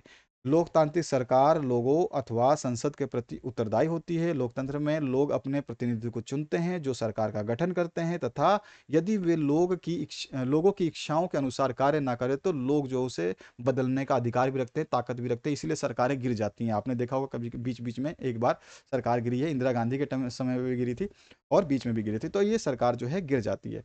जिम्मेदार उत्तरदायी सरकार तो इस तरह से हो गई। जिम्मेदार सरकार एक ऐसी सरकार होती है जो लोगों की आवश्यकताओं तथा उम्मीदों की तरफ जो है सकारात्मक रूप से ध्यान रखती है। सरकार ऐसे निर्णय देती है, नीतियां ऐसी बनाती है जो लोगों को मंजूर हो, इसीलिए जिम्मेदार सरकार बोलते हैं। इसके अंतर्गत जब भी आवश्यकता पड़े तो लोग जो है निर्णय लेने में भाग ले सकते हैं। वैध सरकार की बात करते हैं, तो वैध सरकार निश्चित नियमों के अनुसार जो है कार्य करती है, अर्थात प्रतिमान जो भी मापदंड है तथा सही कार्य प्रणाली है उनको अपनाकर ही निर्णय लेगी। ऐसा नहीं कि जबरदस्ती थोप दूं, बस कर भाई तेरे ऊपर तो ये करना है, ऐसा नहीं। तो कहने का तात्पर्य है, नागरिकों को यह जानने की स्वतंत्रता होती है कि क्या निर्णय सही कार्य प्रणाली के द्वारा लिए गए हैं। इसमें पारदर्शिता जो है होनी चाहिए, इसी को पारदर्शिता कहते हैं। वैध सरकार के अंदर ये पारदर्शिता पाई जाती है। सातवां प्रश्न, मृदा अपरदन का अर्थ। मैंने बताया था मृदा अपरदन आएगा बीच में। मृदा अपरदन पर भूमि में पड़ने वाले दो प्रभाव बताने हैं। पहले मृदा अपरदन की बात करते हैं। इसका अर्थ होता है मिट्टी की परत का नष्ट होना। मृदा अपरदन में मिट्टी की उपजाऊ सतह जो है अपने मूल स्थान से हट करके, जैसे आप देखते हो लू चलती है, गर्मियों में हवा जब चलती है तो मिट्टी उड़ती रहती है, तो ऊपरी परत वो उड़ती है, तो वो एक स्थान से दूसरे स्थान पर चली जाती है। मृदा अपरदन में अनेक जो है भौतिक और रासायनिक परिवर्तन भी होते हैं। मृदा अपरदन प्राकृतिक रूप से घटित होने वाली भौतिक प्रक्रिया है, क्योंकि ये प्राकृतिक रूप से होती है, आप और मैं नहीं करते हैं, ठीक है। ये बारिश के कारण हो सकती है, हवा के कारण हो सकती है, किसी भी कारण हो सकती है, जिसमें मुख्यतः जल एवं वायु जैसे प्राकृतिक भौतिक बलों, यानी कि जल भी बहा ले जा सकता है मृदा को, वायु भी उड़ा ले जाती है। तो ऐसी भौतिक बलों के द्वारा जो भूमि की ऊपरी मृदा जो है उसके कण जो है अलग होकर के जो है बहा लिए जाते हैं। और यह सभी प्रकार की भू आकृतियों को प्रभावित करती है। ये हर चीज़ को प्रभावित करती है मृदा का अपरदन। मृदा अपरदन के प्रभाव जो हमें बताने हैं, तो प्रभाव जो है हम बता सकते हैं, मृदा अपरदन मिट्टी की उत्पादक क्षमता को प्रभावित करती है, क्योंकि पौधों को जिन आवश्यक तत्वों पोषक तत्वों की आवश्यकता होती है वो कम हो जाते हैं, क्योंकि वो उड़ जाते हैं, हवा में बह जाते हैं, पानी के साथ बह जाते हैं। ये पोषक तत्व सामान्यतः ऊपरी मिट्टी में ही मौजूद होते हैं और उस समय नष्ट हो जाते हैं जब मृदा अपरदन होता है। दूसरा हम कारण बता सकते हैं, प्रभाव बता सकते हैं कि मिट्टी की ऊपरी परत नष्ट होने के कारण जो है मृदा अपरदन का पौधों के अस्तित्व तथा वृद्धि पर भी प्रतिकूल, यानी कि सही प्रभाव नहीं पड़ता। प्रतिकूल का मतलब होता है उल्टा प्रभाव पड़ता है। मृदा अपरदन से मिट्टी की जल धारण क्षमता कम हो जाती है, जल को शोषित करने की क्षमता कम हो जाती है, जल को स्थिर रखने की क्षमता कम हो जाती है, जिससे पौधों की वृद्धि के लिए जो आवश्यक तत्व होती है उनकी हानि हो जाती है, जिससे फसलों की उत्पादकता पे भी जो है गलत प्रभाव पड़ता है, प्रतिकूल प्रभाव पड़ता है। और हम बता सकते हैं जब पहाड़ी ढलान या पहाड़ी ढाल पर मृदा का अपरदन होता है, तब ये बाढ़ या मिट्टी के खिसकने की जैसी प्राकृतिक आपदा की संभावना को भी बढ़ा देते हैं। मृदा अपरदन से आसपास के जलाशयों में बाढ़ की संभावना भी बढ़ जाती है। इसके अथवा पाठ में है, भारत में पाए जाने वाले मोटे अनाज का उल्लेख कीजिए, इनकी पैदावार बढ़ाने के लिए क्या क्या उपाय किए जा सकते हैं, किन्हीं दो का उल्लेख कीजिए। तो सबसे पहले हम बात करते हैं भारत में पाए जाने वाले मोटे अनाज और भौगोलिक स्थितियाँ। उसके बाद मोटे अनाज जो हैं वो कहाँ कहाँ पाए जाते हैं और वो किस पे निर्भर करते हैं, उसके क्या उपाय हो सकते हैं। ज्वार, बाजरा, मक्का, रागी भारत में उगाए जाने वाले मोटे अनाज हैं। यद्यपि इन्हें मोटा अनाज कहा जाता है, परंतु इसमें पोषक तत्वों की मात्रा जो है अधिक होती है। उदाहरण की बात करें तो रागी में प्रचुर मात्रा में लोहा होता है, कैल्शियम होता है, सूक्ष्म पोषक और भूसी जो है हम इससे मिलती है। अगर ज्वार की बात करें मोटे अनाज की, तो ज्वार जो है क्षेत्रफल और उत्पादक की दृष्टि में ज्वार जो देश की तीसरी सबसे महत्वपूर्ण खाद्यान्न फसल है। यह फसल वर्षा पर निर्भर करती है। सारी चीज़ें हम बता रहे हैं कि इसमें जो क्वेश्चन में पूछा गया है कि पैदावार बढ़ाने के लिए क्या उपाय किए जाने चाहिए, ठीक है, उल्लेख भी कर रहे हैं, कारण भी दे रहे हैं, ठीक है। तो इन्हीं दो का उल्लेख करना है, मैं तीन चार बता दूंगा आपको। वर्षा पर निर्भर अधिक अधिकतर जो है आर्द्र क्षेत्रों में उगाए जाने के कारण जो है इसके लिए सिंचाई की अधिक आवश्यकता होती है। इसके प्रमुख उत्पादक राज्य कौन कौन से, ध्यान रखना है आपको ये, महाराष्ट्र, कर्नाटक, आंध्र प्रदेश, मध्य प्रदेश। बाजरा ये बलुआ और उथली काली मिट्टी पर उगाया जाता है। राजस्थान, उत्तर प्रदेश, महाराष्ट्र, गुजरात और हरियाणा इसके मुख्य उत्पादक राज्य हैं। रागी जो है रागी जो है शुष्क प्रदेशों की फसल है और यह लाल, काली और बलुआ दोमट मिट्टी में जो है अच्छी तरह से उगाई जाती है। तो रागी भी मैंने यहाँ पे लिख दिया, थोड़ा सा मिस्टेक हो गया, थोड़ा सा आप नीचे कर सकते हैं। रागी का जो है हम यहाँ पे बता सकते हैं, इस रागी को जो है आप यहाँ पे लिख देना, ठीक है, रागी वाले सेक्शन में। रागी के प्रमुख उत्पादक राज्य जो है कर्नाटक, हिमाचल प्रदेश, उत्तराखंड, सिक्किम, झारखंड, उत्तरांचल है। यह लाल, हल्के काले और रेतीली दमोत मिट्टी में उगाई जाती है, जो कि ऊपर भी हमने लिख दिया था, बलुआ मिट्टी, काली मिट्टी और दमोत मिट्टी में। मक्का जो है यह ऐसी फसल है जो खाद्यान्न व चारा दोनों के रूप में प्रयोग होती है। यह एक खरीफ की फसल है जो 21 से 27 डिग्री सेल्सियस के तापमान में पुरानी जलोढ़ मिट्टी पर जो है अच्छी प्रकार से उगाई जा सकती है। बिहार जैसे कुछ राज्यों में मक्का रबी की ऋतु में भी उगाई जाती है। और कर्नाटक, मध्य प्रदेश, उत्तर प्रदेश, बिहार, आंध्र प्रदेश, तेलंगाना मक्का के मुख्य उत्पादक राज्य हैं। ठीक है, तो ये सारे के सारे मोटे अनाजों के बारे में हमने लिख दिया। इसमें छठा क्वेश्चन है, असंगठित क्षेत्र के श्रमिक सामाजिक भेदभाव के शिकार हैं। इसके तीन कारण आपको बताने हैं। असंगठित क्षेत्र जिसमें कोई रूल्स नियम नहीं होते हैं उसकी बात हो रही है। तो यहाँ पर जो है भैया हम सहमत हैं इस कथन से, क्योंकि असंगठित क्षेत्र जो है छोटी छोटी बिखरी बिखरी इकाइयाँ होती हैं, अधिकांशतः ये सरकारी नियंत्रण से बाहर होती है, इनके अपने ही रूल और नियम होते हैं। ठीक है, इनका जो है नियम जो है खुद के द्वारा बनाए होते हैं। इन क्षेत्रों का नियम विनियम तो हैं, लेकिन वो जो है उसका अनुपालन भी नहीं करते। असंगठित क्षेत्र में जो है कम वेतन वाले रोजगार होते हैं, प्राय नियमित नहीं होते, रोजीना जो है उनको काम मिले ऐसा जरूरी नहीं है। यहाँ अतिरिक्त समय में काम करने और सवेतन छुट्टी और अवकाश, बीमारी कारण छुट्टी आदि का कोई प्रावधान नहीं होता कि आप जो है अधिक काम करोगे तो अच्छा पैसा मिलेगा, अगर छुट्टी करते हो तो भी पैसा मिलेगा, अवकाश आपको मिलेगा, बीमारी के कारण आपको छुट्टी मिलेगी, ऐसा कोई प्रावधान इसमें नहीं होता है। किसमें, असंगठित क्षेत्रों में रोजगार सुरक्षित नहीं होती, कभी भी निकाले जा सकते हो और श्रमिकों को बिना किसी कारण के काम से हटाया जा सकता है, जैसे मैंने अभी बताया। असंगठित क्षेत्र में जो है इसके जो आप बता सकते हैं कि सामाजिक भेदभाव के शिकार है, तो यही कारण है। इसमें हम कारणों का उल्लेख कर सकते हैं। अंडर क्षेत्र में जो है काफ़ी संख्या में लोग जो है अपने अपने छोटे कार्यों जैसे सड़क पर विक्रय करना, मरम्मत करना, ये सब लोग जो है नियोजित होते हैं, यही काम करते हैं।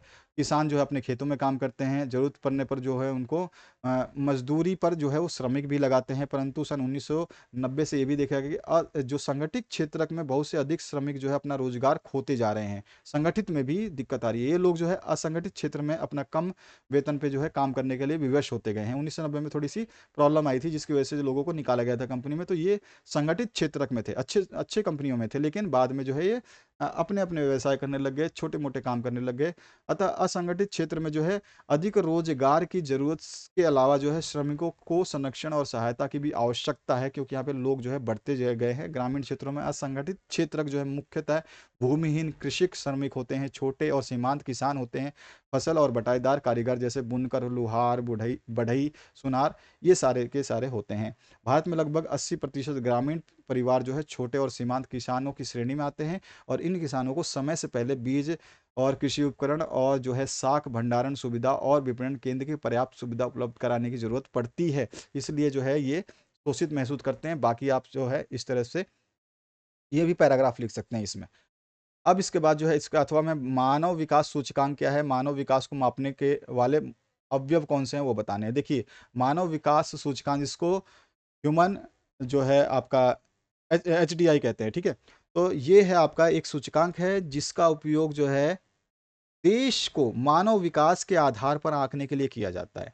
इस सूचकांक से ये बात का पता चलता है कि कोई देश विकसित है या विकासशील है, यानी कि पहले विकसित हो चुका है या अभी विकसित हो रहा है या फिर अविकसित है। तो इस एचडीआई यानी कि मानव विकास सूचकांक के द्वारा ही हमें पता चलता है।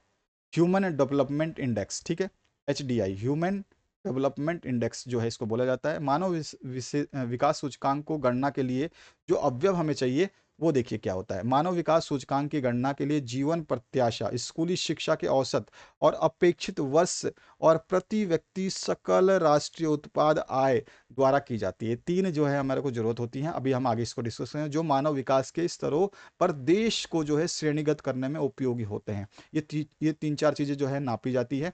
जीवन की प्रत्याशा, ठीक है, स्कूली शिक्षा के औसत और अपेक्षित वर्ष, ठीक है, ये एक ही है पूरा का पूरा। स्कूली शिक्षा के औसत और अपेक्षित वर्ष और जीवन प्रत्याशा और व्यक्ति का सकल राष्ट्रीय आय कितना है ये प्रति व्यक्ति का।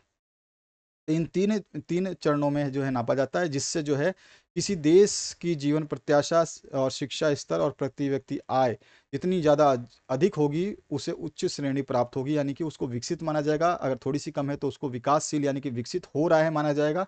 अगर बहुत कम है तो उसको अविकसित माना जाएगा। तो ये तीन श्रेणियों में विभाजित करते हैं इसी के अवयव। अब अवयव जो है हम कैसे हैं, तो एक देश, अब यहाँ पे बात करते हैं, एक देश उच्च स्तर का मानव विकास विकास सूचकांक यानी कि ह्यूमन डेवलपमेंट इंडेक्स स्कोर करता है जब जीवन काल अधिक होता है, शिक्षा का स्तर अधिक होता है और प्रति व्यक्ति सकल राष्ट्रीय आय भी अधिक होती है। यानी तीनों चीज अधिक होगी तो उसका उच्च स्तर होगा।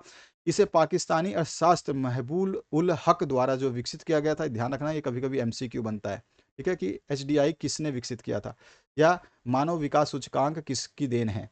और इसका उपयोग जो है संयुक्त राष्ट्र विकास कार्यक्रम के मानव विकास रिपोर्ट कार्यालय द्वारा देश के विकास को मापने के लिए किया जाता है। इसमें जीवन प्रत्याशा जो मैंने आपको बताया था ये पूछा था। मानव विकास सूचकांक जो है एचडीआई का पहला घटक है। एक लंबा और स्वस्थ जीवन जो है किसी देश के व्यक्तियों का कितना है, और जीवन प्रत्याशा द्वारा जो है इसको मापा जाता है। दुनिया भर में जीवन प्रत्याशा के लंबे समय तक चलने वाले अनुमानों के आधार पर इसकी गणना की जाती है। पुराने डाटा को लिया जाता है इसमें।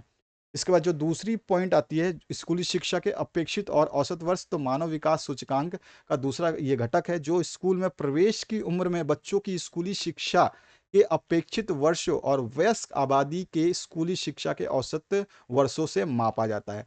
और तीसरा है प्रति व्यक्ति सकल राष्ट्रीय आय, मानव विकास सूचकांक जो कि एचडीआई का तीसरा घटक है, जिसमें किसी देश की मुद्रा को डॉलर की तुलना में मापा जाता है। ठीक है, तो ये तीन घटक आपको इस तरह से समझाने हैं। मानचित्र संबंधी वर्ग की बात करें तो जलियांवाला बाग हत्याकांड कहाँ हुआ था ये बताना है। भारत के मानचित्र में सभी के अंक जो है आधे आधे हैं। वह नगर जहां जलियांवाला बाग हत्याकांड हुआ, तो हमें मानचित्र में जब दर्शाना है तो इस चिन्ह से दर्शाना है, और नाम अगर सही लिखते हैं, ठीक है, और दर्शा देते हैं तो आधा अंक तो दर्शाने का मिलेगा और नाम लिखने का जो है आधा अंक मिलेगा। ठीक है, वह स्थान जहां गांधी जी ने सर्वप्रथम जो है नमक कानून तोड़ा था, नील की खेती करने वाले किसानों को जहां पे आंदोलन हुआ था, सूती मिल श्रमिकों का जो है सत्याग्रह हुआ था। दिसंबर 1920 का भारतीय राष्ट्रीय कांग्रेस अधिवेशन हुआ था। ये पांचों चीजें बताएंगे तो हमको 1 2 3 4 5 नंबर मिल जाएंगे। सबसे पहले हम बात करते हैं इसकी, और यह है दृष्टिबाधित छात्रों के लिए, केवल उनको नाम लिखने हैं, उनको दिखाने नहीं होते हैं। तो जलियांवाला बाग जो हत्याकांड हुआ था ये अमृतसर में हुआ था, तो यहाँ पे आपको मिला ये डॉट लगाने का और अमृतसर लगाने का, यहाँ पे 1 नंबर। ठीक है। दूसरा जो क्वेश्चन है इसमें पूछा गया है, वह स्थान जहां गांधी जी ने सर्वप्रथम नमक कानून तोड़ा था, तो वो था दांडी। ठीक है, तो यहाँ पर जो है आपको 1 नंबर फिर से, ये जगह लिखने के लिए और डॉट दिखाने के लिए। इसके बाद वह स्थान जहां नील की खेती हुई थी चंपारण बिहार में, तो ये डॉट लगाने के लिए, चंपारण लिखने के लिए 1 नंबर। इसके बाद जो है सूती मिल श्रमिकों का सत्याग्रह जो है अहमदाबाद में हुआ था, डॉट लगाने और अहमदाबाद लिखने के लिए 1 नंबर। इसके बाद जो है दिसंबर 1920 में राष्ट्रीय कांग्रेस का जो अधिवेशन हुआ था, इसका भी आधा आधा, यानी डॉट लगाने का, यानी कि चिन्ह दिखाने का और उस जगह का नाम लिखने का 1 नंबर, तो नागपुर हो जाएगा, इसका भी 1 नंबर। तो इस तरह से जो है आपको 5 नंबर मिल जाते हैं। अगला जो है मानचित्र कार्य, जो 10वां प्रश्न अंतिम प्रश्न रहेगा, पश्चिम बंगाल का एक राष्ट्रीय उद्यान जिसको एक बक्से में बक्सा दिखा करके बताना है। नर्मदा नदी पे बना हुआ बांध इस चिन्ह से दर्शाना है। महानदी को इस चिन्ह से दर्शाना है। झारखंड का कोयला क्षेत्र जीरो से दर्शाना है, यानी गोले से दर्शाना है। और भारत के पूर्वी तट पर स्थित एक पतन को इस चिन्ह से दर्शाना है, और उनका जो है नाम लिख देना है। तो 1 1 नंबर जो है आपको फिर से मिलेंगे, यानी 5 अंक यहाँ से भी मिलेंगे, तो दोनों प्रश्न को करने से। तो सबसे पहले राष्ट्रीय उद्यान की बात करते हैं, फिर नर्मदा नदी पे बांध। राष्ट्रीय उद्यान का नाम है सुंदरवन राष्ट्रीय उद्यान, जो कि पश्चिम बंगाल में है। ये रहा, वो बॉक्स से दिखा दिया, जो कि बॉक्स से हमें दिखाना था। नर्मदा नदी पर बंधा हुआ जो बांध है उसका नाम है सरदार सरोवर बांध, इसको इस चिन्ह से दर्शाना है, तो हम बता देंगे इस चिन्ह से सरदार सरोवर बांध। इसके बाद जो इसका अगला चिन्ह है महानदी जो है खालिस्तान, इस चिन्ह से दर्शाना है, तो महानदी को हमें दर्शाना है। तो महानदी जो है ये छत्तीसगढ़ में है, तो महानदी को इस चिन्ह से दर्शा दिया, छत्तीसगढ़ लिख दिया। झारखंड का कोयला क्षेत्र जो है जीरो, यानी कि ओ से दर्शाना है। झारखंड में कहाँ पर है, तो झारखंड में जो है ये झरिया खादान है, जो इसको हमें दिखाना है, तो ओ से दिखा दिया। इसके बाद जो है आपसे बताया गया है कि पूर्वी तट पर स्थित पतन, यानी बंदरगाह का बंदरगाह को इस चिन्ह से दर्शाना है और उस बंदरगाह का नाम लिखना है, तो त्रिभुज बनाएंगे। और पारादीप जो कि उड़ीसा में है, ये बंदरगाह है, तो इस तरह से दर्शाना है। तो ये हुआ आपका सॉल्यूशन। आशा करता हूँ इस वीडियो को देख लिया होगा। ये आपके सामने आ रहे हैं थंबनेल, इसको चेक करिए, सारे प्लेलिस्ट को चेक करिए। A to Z सॉल्यूशंस यहाँ पर इस चैनल पे भरपूर रूप से डिटेल में अवेलेबल है। आशा करता हूँ इस वीडियो के माध्यम से आपने बेहतरीन जो है एसएसटी को पढ़ा होगा, और जो 3D एनिमेशन है उसको जरूर देखिएगा। शेयर करना ना भूलिए, सारे सब्जेक्ट्स अवेलेबल हैं, आप सभी सब्जेक्ट को देख सकते हैं। Thank you very much, have a good day, और अपना ध्यान रखें और पढ़ते रहें। समय कम है, अब आपके पास 90 से 100% के बीच में आने का मौका है, और आप आ सकते हैं। आपको विश्वास होना चाहिए, पढ़ने में शक्ति रखिए, थोड़ा एंटरटेनमेंट कम करिए, शॉर्ट्स देखने के बजाय थोड़ा सा एजुकेशनल चैनल देखिए, और जब भी किसी चैनल पर समय व्यतीत करें तो समय का उपयोग करें सही तरीके से।